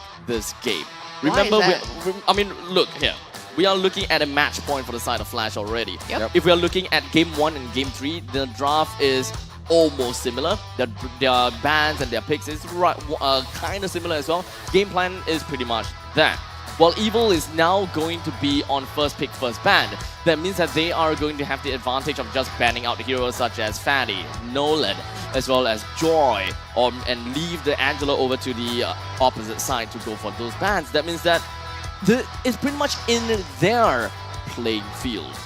Now, balls in their court. In an interview with Powerful as well yesterday, he said they still have some cards up their sleeves, right? So if he does, this is the time to pull it out, because this match point, if it goes to Flash, is gonna basically send them out of the competition. So it's a critical moment here for Team Evil to be able to take this one back for themselves. We are gonna go into the drafts really soon. Right now, coming up on your screen, and this is the beginning of the milestone. It's just the beginning, because everything begins and ends in this draft.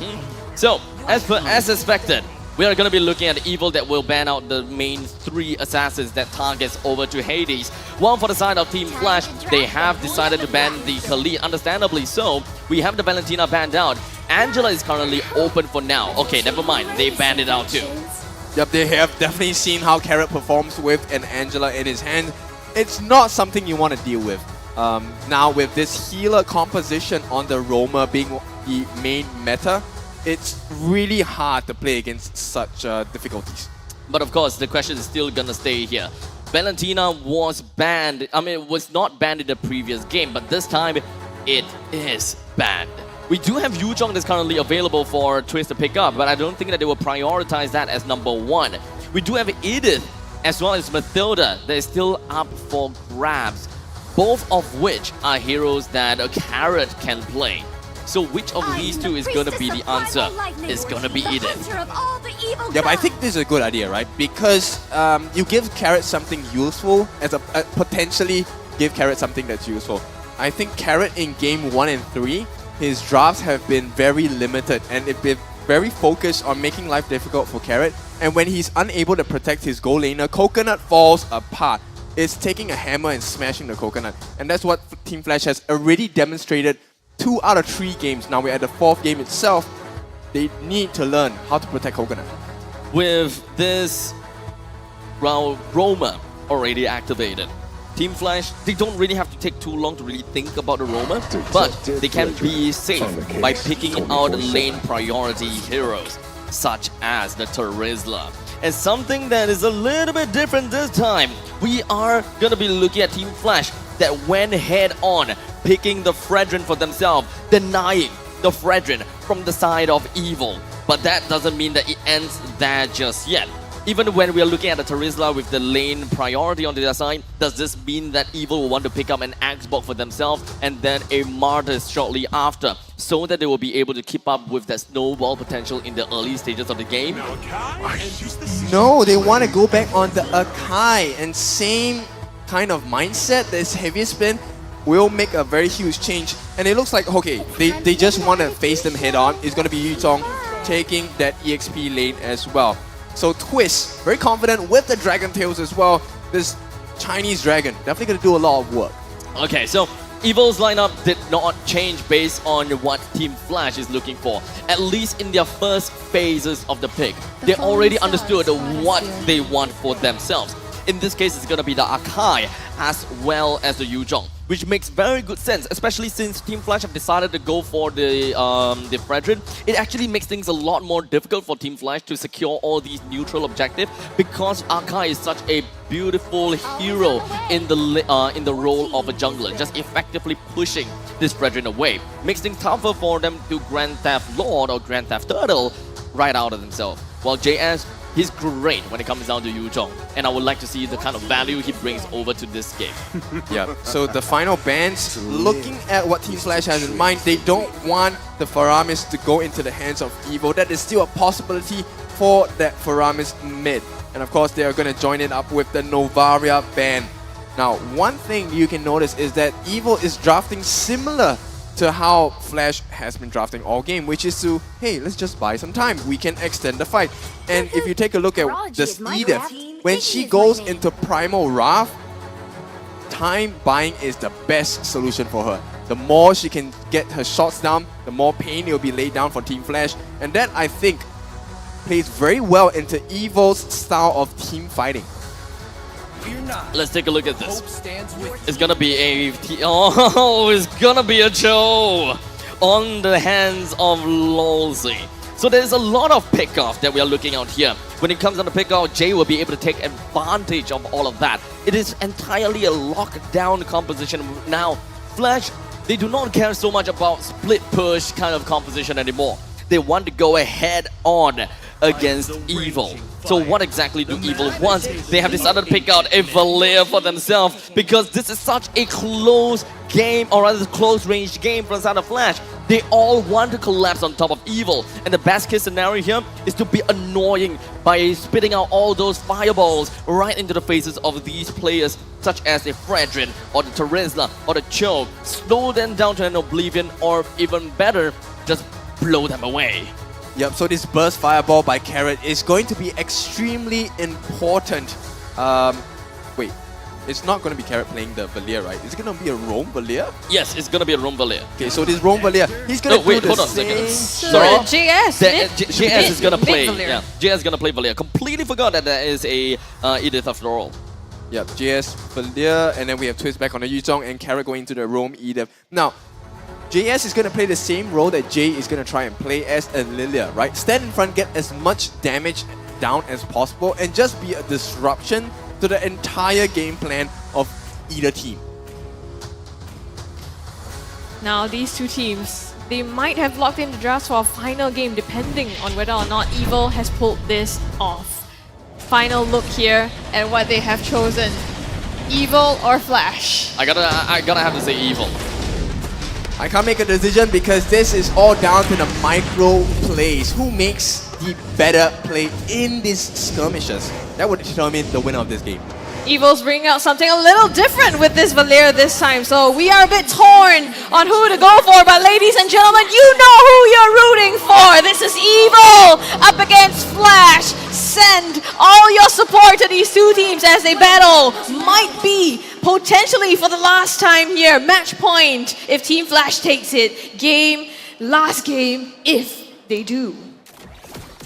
Game 4, this is going to be tough, but I think advantage at least early game, looking like it is going to be Powerful, who has a faster jungling speed against this Fredrin.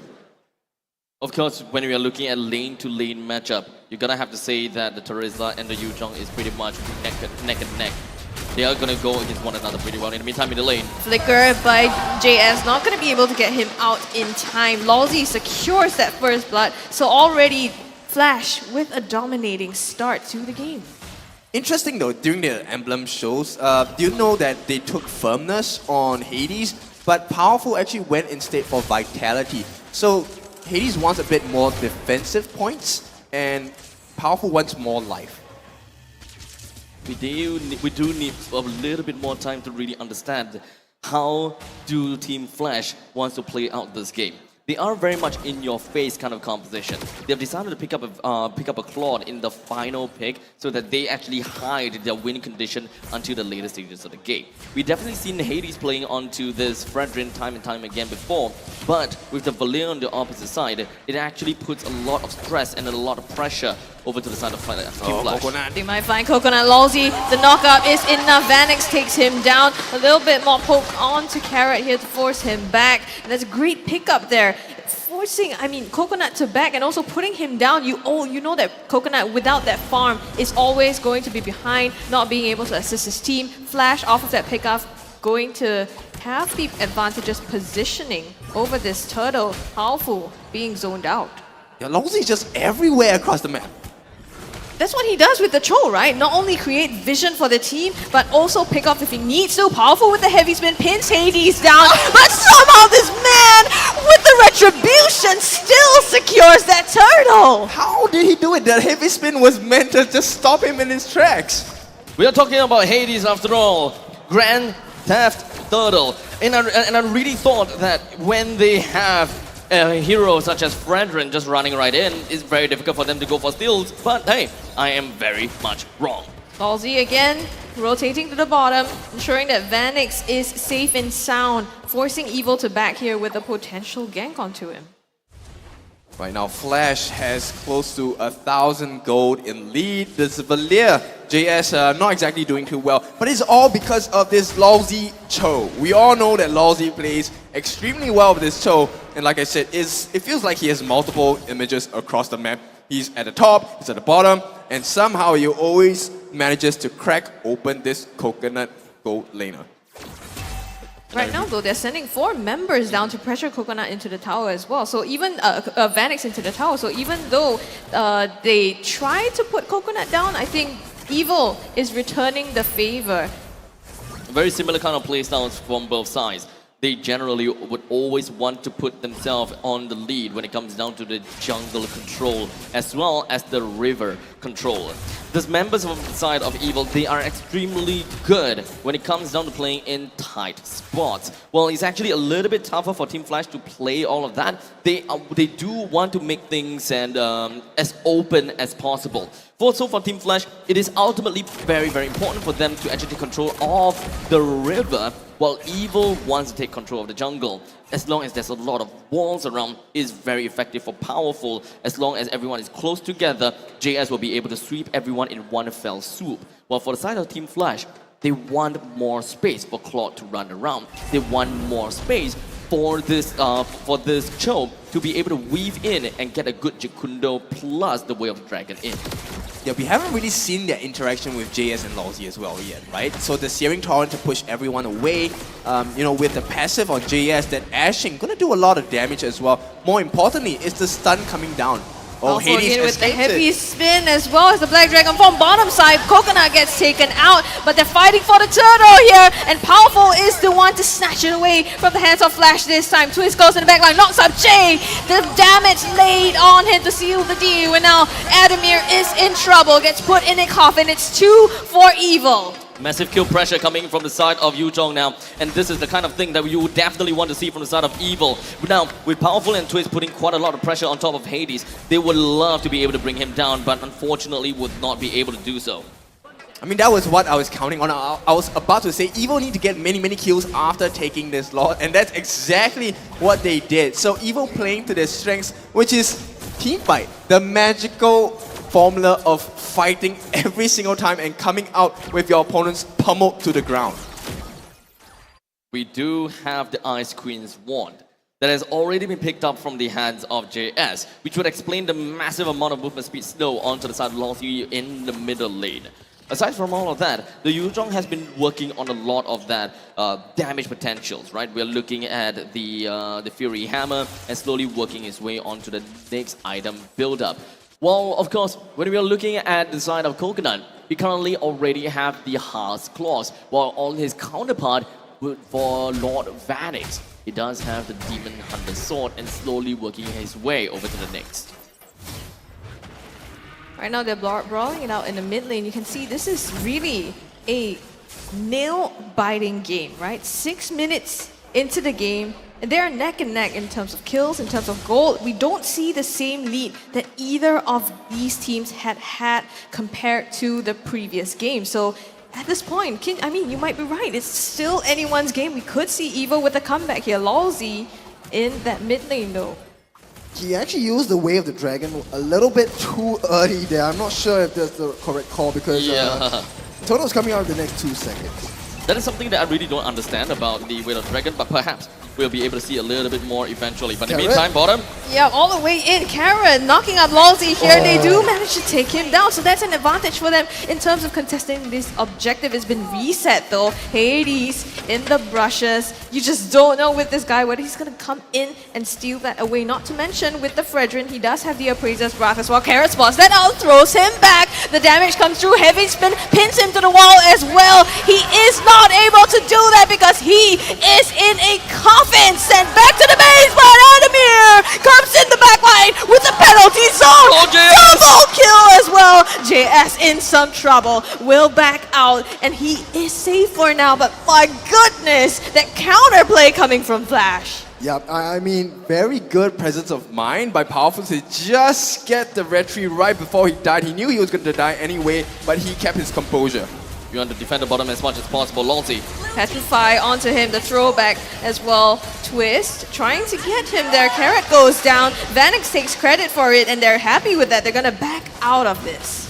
Oh, hold on, no, Twist. He wants revenge. He finds the return. He's going for it, but Adamir with the last HP being chased down by JS. The Searing Torrents will put him down. Vanix with the blazing duet. Was that really Gets worth it? one and evens up the score. Was that really worth it? As he slowly straggles in one after another, they're trying to seal each other's fate, but their own fate unfortunately has been sealed too, one after another.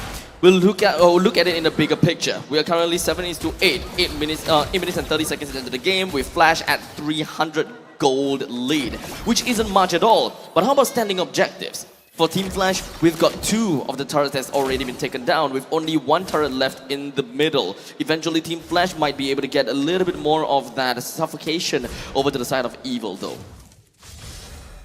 Quite tough, though. It is not a very huge lead, if there's even a lead to be considered at this point, because it's about 400 gold. Quite ignorable at this stage. Right now, it's about the map control, and Flash definitely in the lead in terms of having that macro. More importantly now is that Vanix is 4-0-3. This gold laner is having the time of his life. On the flip side, Coconut 0-3-1 died 3 times already in this game. Conceal. Lolzy with the conceal, the flicker in, finds Coconut in the backline, obliterated by Vanix, who gets himself a double kill, and now they have free reign and space to take this Lord for themselves. The zoning comes through by Adamir, Lalzi, as well. Twist and Powerful, they have no entry into this objective. The Lord is just slowly gonna be whittled down by the hands of Hades as well as Vanix. The rest of the members from the side of Team Evil with not a coconut or a carrot to mix themselves into this blender. It's not gonna work out for them, as thus giving Flash that win. Can't imagine the pressure that Coconut is feeling from Lawsy right now. He has been caught so many times by this Cho, but there's really nothing much they can do about it because Jikundo as well as the Shumpo is so irritating. He's so mobile. It's actually really tough for the side of Evil to continue from this point on, as we do have Vanix that's already close to 80. He's actually at 8,700 gold when it comes down to the total economy. He'd already have the Demon Hunter Sword and Golden Staff and the Corrosion side. He's pretty much online and just picked up the Winner Nature for himself. As such, there's really not much of an answer to the Vanix, and he can just go in with the Blazing Duet. Evil is going to have quite a game for themselves here.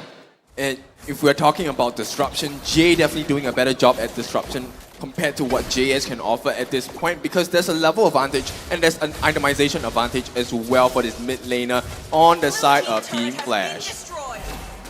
Slowly but surely, Team Flash will push themselves in. They've already gotten the inner turret in the bottom lane, left with the inner turret in the middle, but Evil, they're holding things out very well. And this isn't particularly a lot take that has helped Flash very well just yet. There is still one more wave of Mega Creeps that will be marching down to the top, and I hope, truly hope, that Flash will be able to make full use of this. Yep, the turnaround though for Evil is in the next team fight. If they can win another team fight, they can cut that lead, and Team Flash has to be very careful about their base, because Team Evil, the way the draft works, they're going to clear turrets extremely fast. As they slowly make their way to the bottom, onto the middle lane. The top lane inner turret did go down, so that is a great thing for them. But they are still lacking the inner turret to really keep Evil within of their base. We're looking at the 2,800 gold lead. Evil should be able to slowly get themselves right back into the game as long as they'll be able to get a single or two-person kill. They need that pick-off, but when are they gonna find that?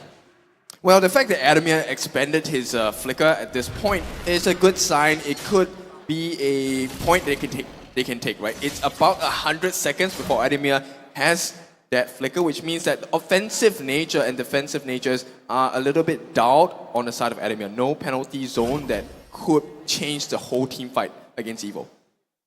I mean, looking at Vanix, he's already picked up his Trinity build together with the Wind of Nature, so not only does he have the advantage in terms of the offensive compared to Coconut, he also have that defense available if someone chooses to dive him in the back line. Mid lane, Powerful, taking some damage. Taunts coming through from Hades as well, and the Glooms. Lalzi dives deep for JS, takes the damage. Vanix with the Blazing Duet! And Twist pops the Black Dragon form, but to what value? They only have to run away, and Flash again gets this advantage over the Lord here. They're gonna quickly rotate and take that for themselves. Extremely dedicated play, and they're very, very disciplined as well. Team Flash knows that they are just in for a couple, one or two. They just want to pick off. And the moment that they see that Evil have committed their ultimates, they immediately back off. Yep, the Lord and Savior, Lord of Vanix here. Did you see that when he used his Blazing Duet, he actually activated his Purify as well to stop that heavy spin attempt from Powerful to save JS. So he essentially got the kill because he did that combination with his Purify. Most of the time you see Purify is a very defensive maneuver, a very defensive proc. But this time, Vanix just went all in, went all ham by proccing it as an offensive take. Powerful pops the heavy spin just at the buff itself and try to secure it for himself. And this is, the dire state that Evil is in at the moment, starved of resources, having to use some of their cooldowns just to secure them. The Lord coming down top side as well for Team Flash. Playoff They're life. going on the middle. You're right, it's playoff life. Any mistake here, say for what has already happened, is gonna send them out of this competition. Evil will secure only third place for themselves when they wanted to gun for the top. So it all boils down to this moment! Adamir with now it's just a massive bloodbath against the two teams. They managed to get 4 members. Jay clocks himself a triple kill, and this is it. Sending Team Evos out of the competition, and Team Flash secures themselves a ticket, a one-way pass straight to the grand finals where they meet RSG. This is a meet with Destiny. Team Flash, they said that they wanted to meet RSG back at the top, back at that grand final, and they have done it. I mean, we waited for this moment for the entire game, but my goodness, Team Flash, the mega mind of KZP and Reminiscent. Look at the options they had. They had Adamir who came in with the penalty zone, catching 3 members on the side of Evo. And then they had Lawsy who came in with the Jikundo and the Way of the Dragon onto Coconut on the other side of the map. And there was nothing else that Team Evo could do. We are understandably talking about the composition that makes Team Flash Team Flash. This is a composition that pretty much makes them the heroes. Because we have gone through countless of footages and we are just looking at them when it comes down to identity. We have a very good idea how Team Flash wants to play the game, and ultimately, most of the time, it's all about tagging onto the opponents, locking down the opponents. Lawsy with the Cho is something that we want to see time and time again. And of course, whenever he don't get the Jikundo or the knockups that he wants, his team will always come in clutch, and Adamil will step up to whatever that they need to get themselves the W. I just want to highlight to you, regular season, we had this combination as well. Adamir on the Terisla, and we had Lawsy on the Cho, right? In regular season, Lawsy did a, I don't know what the hell was that, but he missed his flicker into the Way of the Dragon or Jikundo, and the whole team thought, oh yes, let's catch Lawsy. And Adamir came in with that clutch penalty zone. He clearly made it a very obvious mistake. It's all but a bait, okay? It's not a mistake. It's similar clearly to his tag, a bait. Similar to his tag where it says, Loisy, same mistake, unforced error, right? Yes. But this time, Adamir returns the favor. He starts the entire fight with that penalty zone instead. And this allows the Cho, our dear Lawsy, to come in with the Jikundo, get that kick on the last member of Evo. And if you take a look at the itemization, it's really far apart. That is close to 10,000 gold deficit on the side of Team Evo. They could not hit their max stacks. JS, I think he had the impression that they wanted to perform the same disruptions as Jade could do, but with a glowing wand and ice cream wand as your main core items, it's not enough to deal damage against such beefy people like Adamir, who had the Radiant Armor, the Twilight Armor, and the Dom Ice as well. Hades complemented that with the Guardian Helmet. So there's so much life that JS had to burn through. It was so difficult for Evo to take a fight. There's so many things that Evil have considered for themselves, but unfortunately it's not quite enough for them to hold Team Flash back. Itemizations as well as gold. There's just so much gold that's just flooding over to the side of Team Flash. Phoenix is already full item very early into the game, while Coconut doesn't even have much for themselves at all.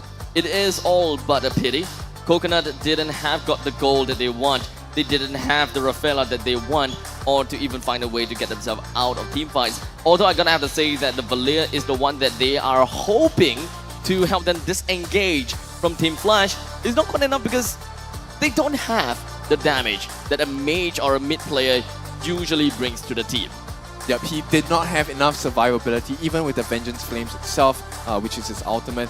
And if you take a look at it, it's standard emblem builds for all of the heroes on the side of Evo, right? And it's just the lead that Flash did for themselves with the first blood from Lawsy. That really changed the game for Evo, because there was no way that this Valir could come online in time. As we slowly take a look at the emblems as well, Valir understandably would want to get as much mobility as possible, want to get himself from one place to another, and of course to catch up onto the opponents and, well, pretty much be the most annoying mage possible. It didn't quite work out though, unfortunately, but, well, the main thing is we want to see retribution game. We want to see that Hades is capable of just gunning right in. I think most of the problem was solved because of the fact that they do have a Lawsy playing onto the chill. They constantly jumps in to go for early game kills, be it onto Coconut or perhaps to even to start the team fights. They do have a lot of ways that they can start a fight. If Hades do not find a way to just dash right in and taunt someone, at least we have got Adamir with the penalty zone. Yep, and you can see now, Lord Vanix here, 887 gold per minute. This game was his game. I'm gonna be very confident to say that, at least in my personal POV, Vanix is gonna be the MVP of this game. He dealt 83,000 damage. That clutch play with the Purify to kill off JS, to make sure that they didn't have an option to save him. And more importantly, waste that heavy spin before the main fight actually happened. Vanix did it all for his team.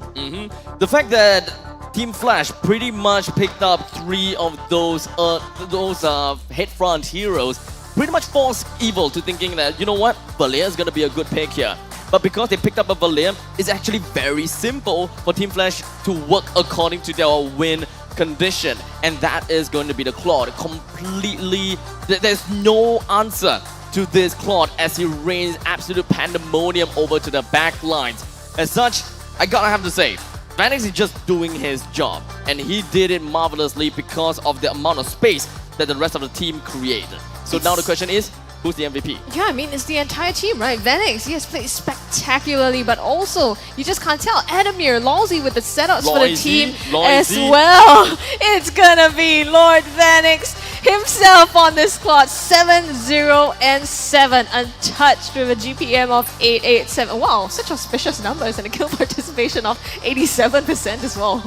Well, they need it all because the next game up for them is gonna be against the reigning champions, RSG, and Vanix needs to pull off another MVP performance over and over again. All hail Lord Vanix. I am pretty sure that we gonna have to bring Vanix a red carpet and really just worship this guy, because we will want to see Team Flash completely run in and destroy that 3-time winner on the side of RSG. If whether that is possible, I'm not too sure about that. They have to do it because they were beaten down by RSG last season with a 4-1 scoreline. That's a very painful scoreline. So let's see if there's a difference in this Team Flash. Let's hear their comms and see if they are ready to be champions.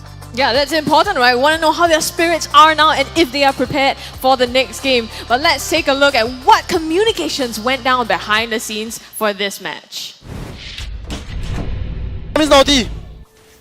Coconut. Hey, this guy. Nice!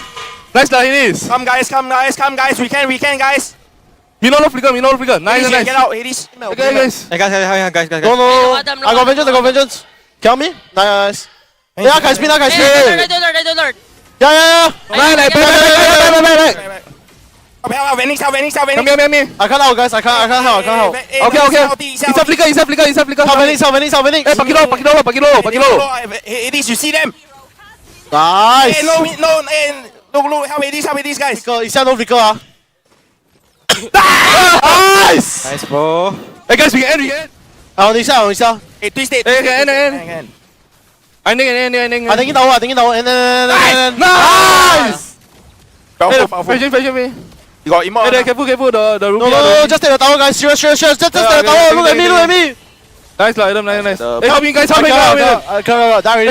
Just back off. Okay, nice. Chill. Guys, back off. We cannot. Serious. Okay. Actually, bro, I said can I? Go. I can moment for you. Come. Hey, come. You don't parry, guys. You down one. Front line, guys. I'm gonna end. Go. Attacking. Nice! Oh. Sweat.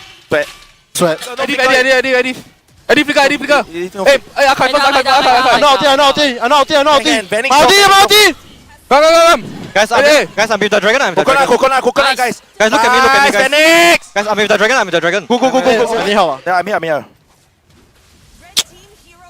Oh, can I? Go, Phoenix! Nice!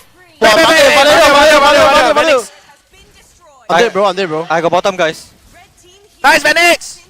Nice, Phoenix! Hey! Nice! Guys, I got bottom, guys. Come, guys. Hey, Bruno. Aka here. I'm on Bruno. Aka here. Nice! Oh shit! Come. Hey, we. Nice! Nice, come here. Hero. Nice. Get in now, guys! Coconut just saw him, boss! Nice, bro! Oh. You know, the Singaporeans will say, Hades no kick. This guy just went through the entire game and just be like, Chill out, bro. Relax, we right? got it. Relax. Yeah. Yeah. Well, Team Flash took that one, and I think at least Team Evil, even though they have been sent to, third place and out of the competition, maybe can take comfort in the fact that they made Team Flash sweat, in Adamir's words. Adamir's was sweat. But that was a very, very crucial play from them, I gotta have to say. Yeah, I mean, it's been spectacular watching this match, this finals of the lower brackets, and now all has been set. Evil, third place, and now Flash is the one that's gonna power through the rest of today up in the grand finals with Team RSG. I cannot wait to see that, but it's been a pleasure, and we'll see you later on in the afternoon. Take it away, Cheryl. It is with much sadness that we had to say to our only true blue Singaporean team left, kudos to you guys, Team Evil. You guys fought valiantly for the lower bracket finals. Now, Hazy P, they don't have coach. Can you give chance? Do you have anything you want to help them out for Team Evil? Any tips? I think get a coach, really from the bottom of my heart, don't have to change the players. I think all their players did well as well. Honestly, I think they lack of someone that can help them see the game and adjust accordingly, like during game 2, game 3 onwards. So yeah, just get a coach. Yeah, and I'm sure with a coach, probably you guys will be in a more precarious situation then. Moving forward, you guys will be facing RSG SG once again. It was a tough fight, rather. Was it a tough fight or you guys never pull out all your cards yet? We never pull out all our cards at the same time. We are sort of like having our bad day lah. So it's good that we can have our bad day on the second day, so we can like get back our morale and everything on today. Because definitely it's not a position that you guys want to be in, because this is an entire marathon. This almost stretched to a best of 5, a full series, whereas the next one is a best of 7. So do you think this stamina is something that the boys train for? I think it comes in a good news in another perspective is that our players have warmed up already. Right, and okay, so when it comes to RSGSG and Team Flash, there are certain similarities in the sense of both mid laners are very versatile. We're talking about Jay, we have seen him on the Tro, we have seen him on Elite, and of course, Sayla as well, coming in also with the Frovius, and even more yesterday with the Loi as well. And these are rather similar-ish hero pools that Jay could do. So how do you think you're going to approach a game with a team matchup which is relatively similar to yours? I think what we were taught with is fight poison with poison, right? Then we see how it goes, see who's poison more strong. See who's poison. So do you have the antidote for the poison? We don't care ourselves, we just poison them first. Right. So honestly, when it comes to these two teams, I feel like it's really a mirror image. Not only the team members and the players are very similar, you and of course Reminiscence by extension, plus Youngin on the other side. It's like two coaches playing chess and watching the Land of Dawn burn for us. So do you have anything that you want to say to Youngin? I think a bit different because last season Yongin used Bleed to fight us and then lose us. So technically he suddenly jumped to RSG, which already have some sort of standard in their players. So, I mean, if you cannot bring Blade to a higher level, I don't think you will bring RSG to another higher level. But they beat you guys yesterday, leh. Yeah, because I said we have a bad day. And it's not about whether if they did contribute to the, you know. Right, aftermath. and honestly, when it came to RSGSG, do you think that pre-season, is this the RSG that you felt that you have studied about, or have they changed dramatically? Again, it's not about them, it's about us. It's about you guys, that's right. So with Youngin into the mix, we have also seen a different play style. Like, RSG doesn't move like the traditional RSG anymore, with Diablo really being into the fight, and he brought out Cho yesterday, which we didn't really see. So have you guys prepared, extra stuff for us today? Yes, but you just have to watch the grand finals. This guy is not giving me anything, so I'm just gonna let you guys go for now. Thank you. Thank you so much for putting up a show for us, and we can't wait to see what you have in store for us later for the grand finals. And we are seeing actually a same situation in Season 5 playoffs at the grand final. Will we be expecting a different outcome today, KZP? Try my best. Try my best. For sure. Wishing you guys all the best here at Team Flash. Thank you and good luck. You guys. So yes, friends, that was KZP right here from Team Flash. Now here at the Land of Dawn, conditions are incredibly harsh as we see the Land of Dawn take the 5 teams, 6 teams' hopeful dreams of securing the crown of MPL SG, and now we're left to the final 2. And when it comes to these 2 teams, it's a repeat of history, don't you think? This is the exact same lineup for grand finals that we have seen in Season 5. Will RSGSG, our 3-time back-to-back champion, defend their title for the very 4th time? Or will we see a brand new champion with Team Flash changing history right here in Season 6? I can't wait, ladies and gents. The grand finals right here for MPL SG Season 6 will be commencing at 4:45 p.m. Head on down to Suntec City right now if you can, and soak up the energy and support Singapore. All as one as we await our champion. See you at 4:45.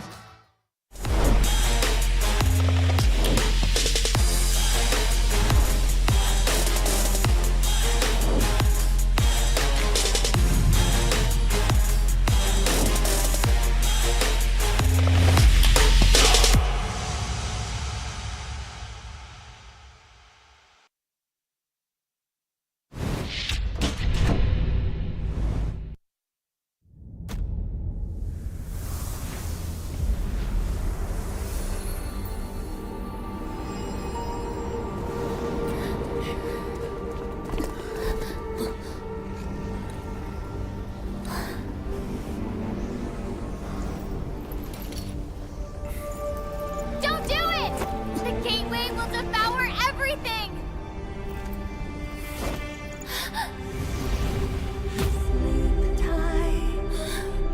My star, Daddy's watching from afar. Close your eyes, Mommy's little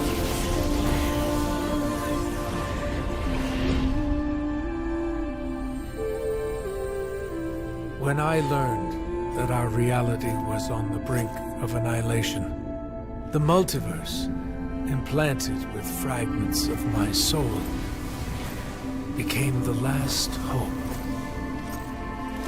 Any universe is within my reach. Yet, my home still seems but a faded dream. You can't save them.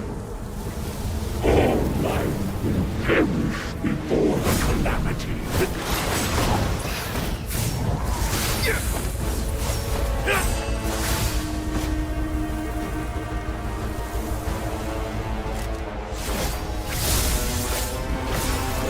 Dad!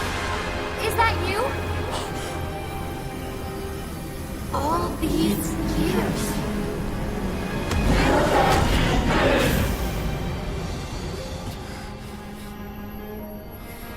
sorry, my little star. I will protect you. No matter the cost. Even the cosmos can't stop me!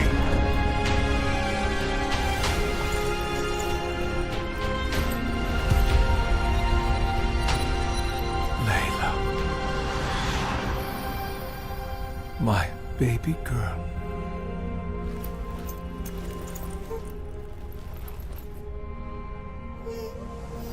Goodbye.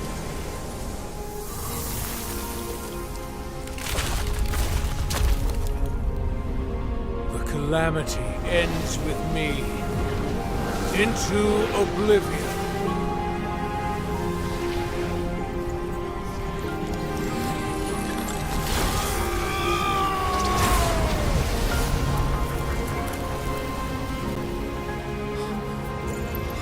Finally, you are safe, my little star.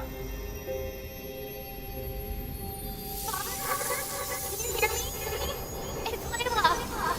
Father, can you hear me? It's Layla! Please, come back home.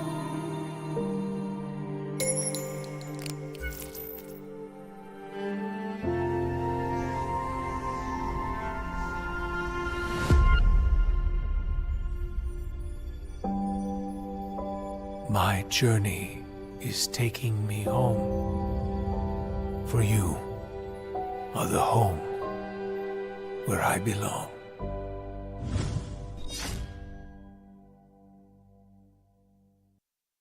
In this age of technology, martial arts has evolved too. I won't rest until I crush the Trinity Syndicate!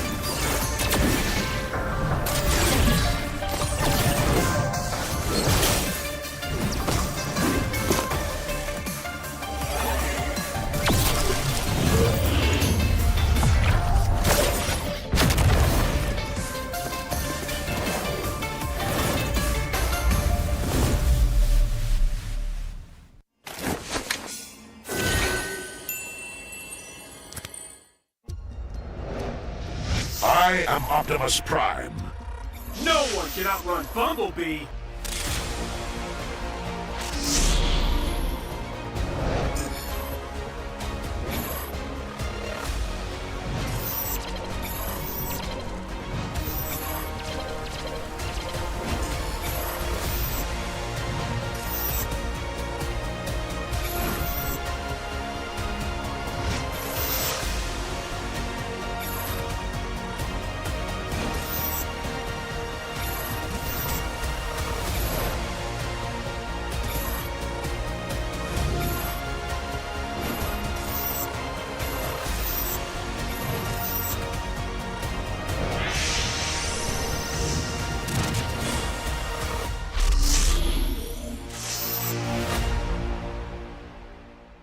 Osim.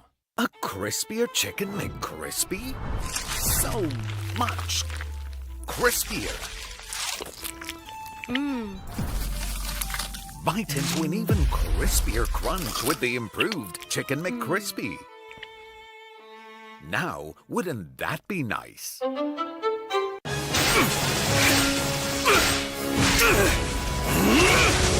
Legendary! Tigreal!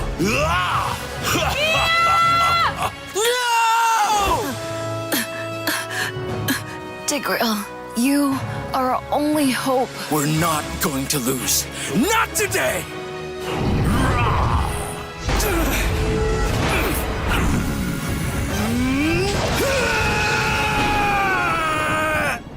Huh? What's going on with my hand? Ooh, why is it so itchy? Yee! Dandruff! Yo, your hand's for gaming, not for scratching. You call yourself a pro? You have dandruff. Tigreal? Tigreal, is that you? Yes, that's me. Do you want to win a match? Defeat Dandruff and Itch with Head and Shoulders. Move on to Head and Shoulders. Up to 100% protection. Dandruff and Itch. Wiped out. Unstoppable! defeated the Lord! That's why everyone should move on to Head and Shoulders.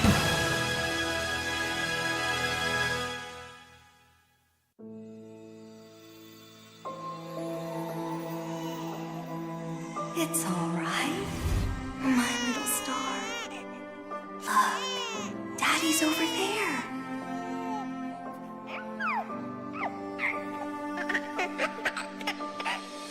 The calamity's approaching, and it will destroy everything. I'll hold it back and buy us more time. Nolan, protect our daughter. No! Lillian!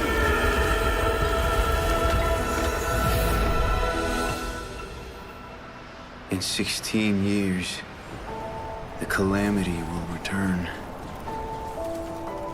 I've already wandered countless universes, seeking an end to the impending catastrophe. There's no time to mourn, no time for regrets. I must fulfill my last promise before I can even hope to see my daughter again. But what chance do I have against the boundless might of the cosmos?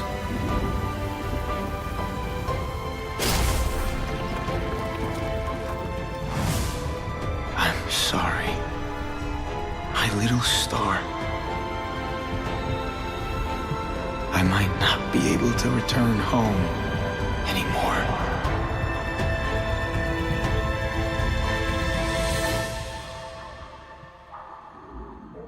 I promise I will take her to see the star lanterns. I promise I'll teach our child how to wield this power.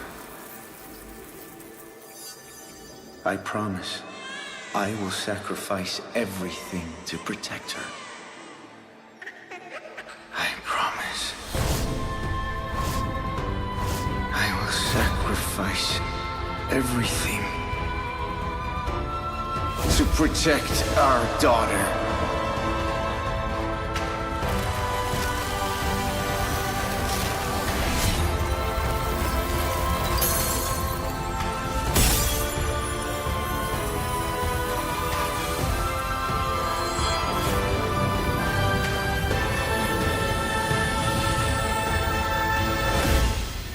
In every fragment of my soul, the calamity's end shall be witnessed. Dad? Are you out there?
electric in-game emote from MLBB. See you all in-game. Y hay un torneo que lo confirma.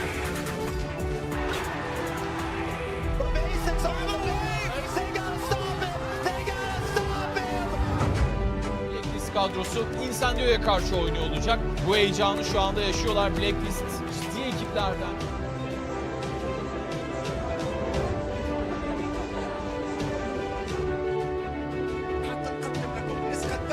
من دور المحترفين للعبة مواجهة الأبطال.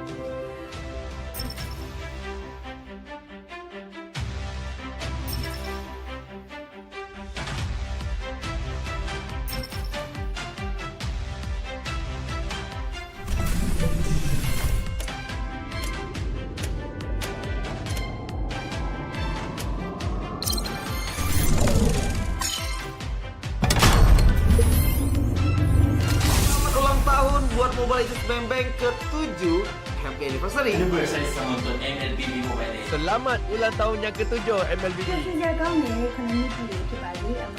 Sétimo aniversario Feliz Mobile sétimo Legends Bang Bang. aniversário, Mobile Legends Bang Bang. Feliz sétimo aniversário Mobile Legends Bang Bang. Mobile Legends, с днем рождения! Тебе сегодня целых 7 лет!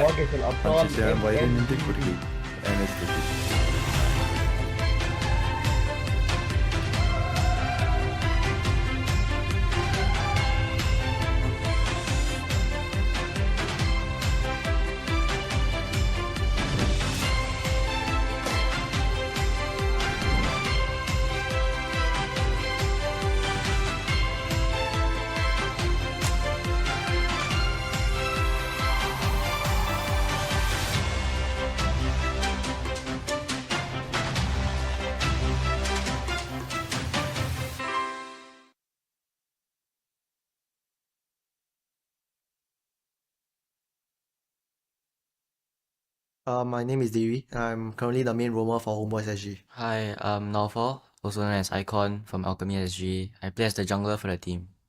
Hi, I'm JPL and I play for Bleed Esports. Hi guys, I'm Diablo from RSG. I'm also the captain and EXP laner for the team. My name is Chesty. I play for Team Stellar, and I'm the mid laner for them. I'm Powerful from Team Evil and I'm the jungler for the team. Hi, I'm Adam Yo, and I'm the captain and as well as EXP for Team Flash. Hello everybody, I'm Nick Stain from Vanguard Esports, and I'm playing the roamer and also the captain of Team Vanguard. I would say that the team doesn't have a fixed play style, but more of we try to adapt on the fly and try to play as many scenarios as we know. I would say we will be preparing a lot. We've been screaming a lot, practicing as a team together for the past few months after qualifiers, after the last season until today. We have been playing ranked games. We have been playing scrims to try to improve on our teamwork and chemistry. Because we are a new team. We have been training very hard and watching all the MPL from other regions, trying to see what they are doing, and we have been picking those small little things up. So this time round compared to previous season, for the last season, I think I started training too late. So for this season, what we have adjusted is like I have trained more with other MPL teams from other country, and we have started training earlier this season.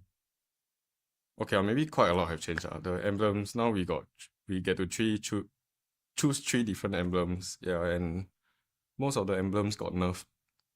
So yeah, maybe it kind of balance out the game. Everybody will not be used to the new emblem change, but eventually when you play more, when you train more, when you grind it, you'll get used to it. You'll get used to the new emblem. You get used to the new meta. Personally, I think it's a big change. Yes. I don't have any preference whether I like it or not. I would say it opens up a lot of possibilities to new playstyles and also more heroes that have never been seen before will be used up because the emblem system allows for more versatile gameplays, especially during the early to mid games. Yeah. Actually, for me, I would say I'm pretty comfortable with the new meta, the new patch, because it brings more complexity towards the meta changes, especially bringing the new emblems. There's a lot of things you can adapt to, a lot of strategies you can bring onto the table. We don't really have a goal. Yeah, we just want to go into every game and play our best. This season, I'd say it's probably quite a high expectation, aiming for at least a upper bracket slot after regular season. I think for every team in MPL, the ultimate goal is always to be the champions and move on to international tournaments, and that's the same for Flash as well, I would say. Of course, I'm aiming for the top one in MPL SG. I mean, I've failed 3 times already, so yeah, hopefully this season I can make it. We must definitely achieve better results than what we did in SMGSG. Definitely the aim and the goal for Homeboys is to achieve champion, and eventually this season M5. Personally wise, it'll be top 3. Because I really feel that in MPLSG it's really doable for top 3. But as a team wise, of course we would like to win the whole thing itself. So for the past few seasons, I always have been targeting top 4, top 3. But this time round, I'm coming for top 1. For me, I have always thought of winning the champions to prove myself in the international stage, because I already have won, like as you say, multiple championships. So the hunger for it is actually not as strong as the first time. But my hunger to do well in international tournaments is actually even more than what I wanted at the first place of winning MPL SG, because I already tasted it, so I want more. So it's like, this is just actually a first step to me. It might be the bigger step to others, but to me it's only the first step of entering M5 and trying to get a better placing than last year. My name is Cheryl Yao, and I'm the host for MPL Singapore. My name is Eugene, also known as Abstract. I am the caster for MP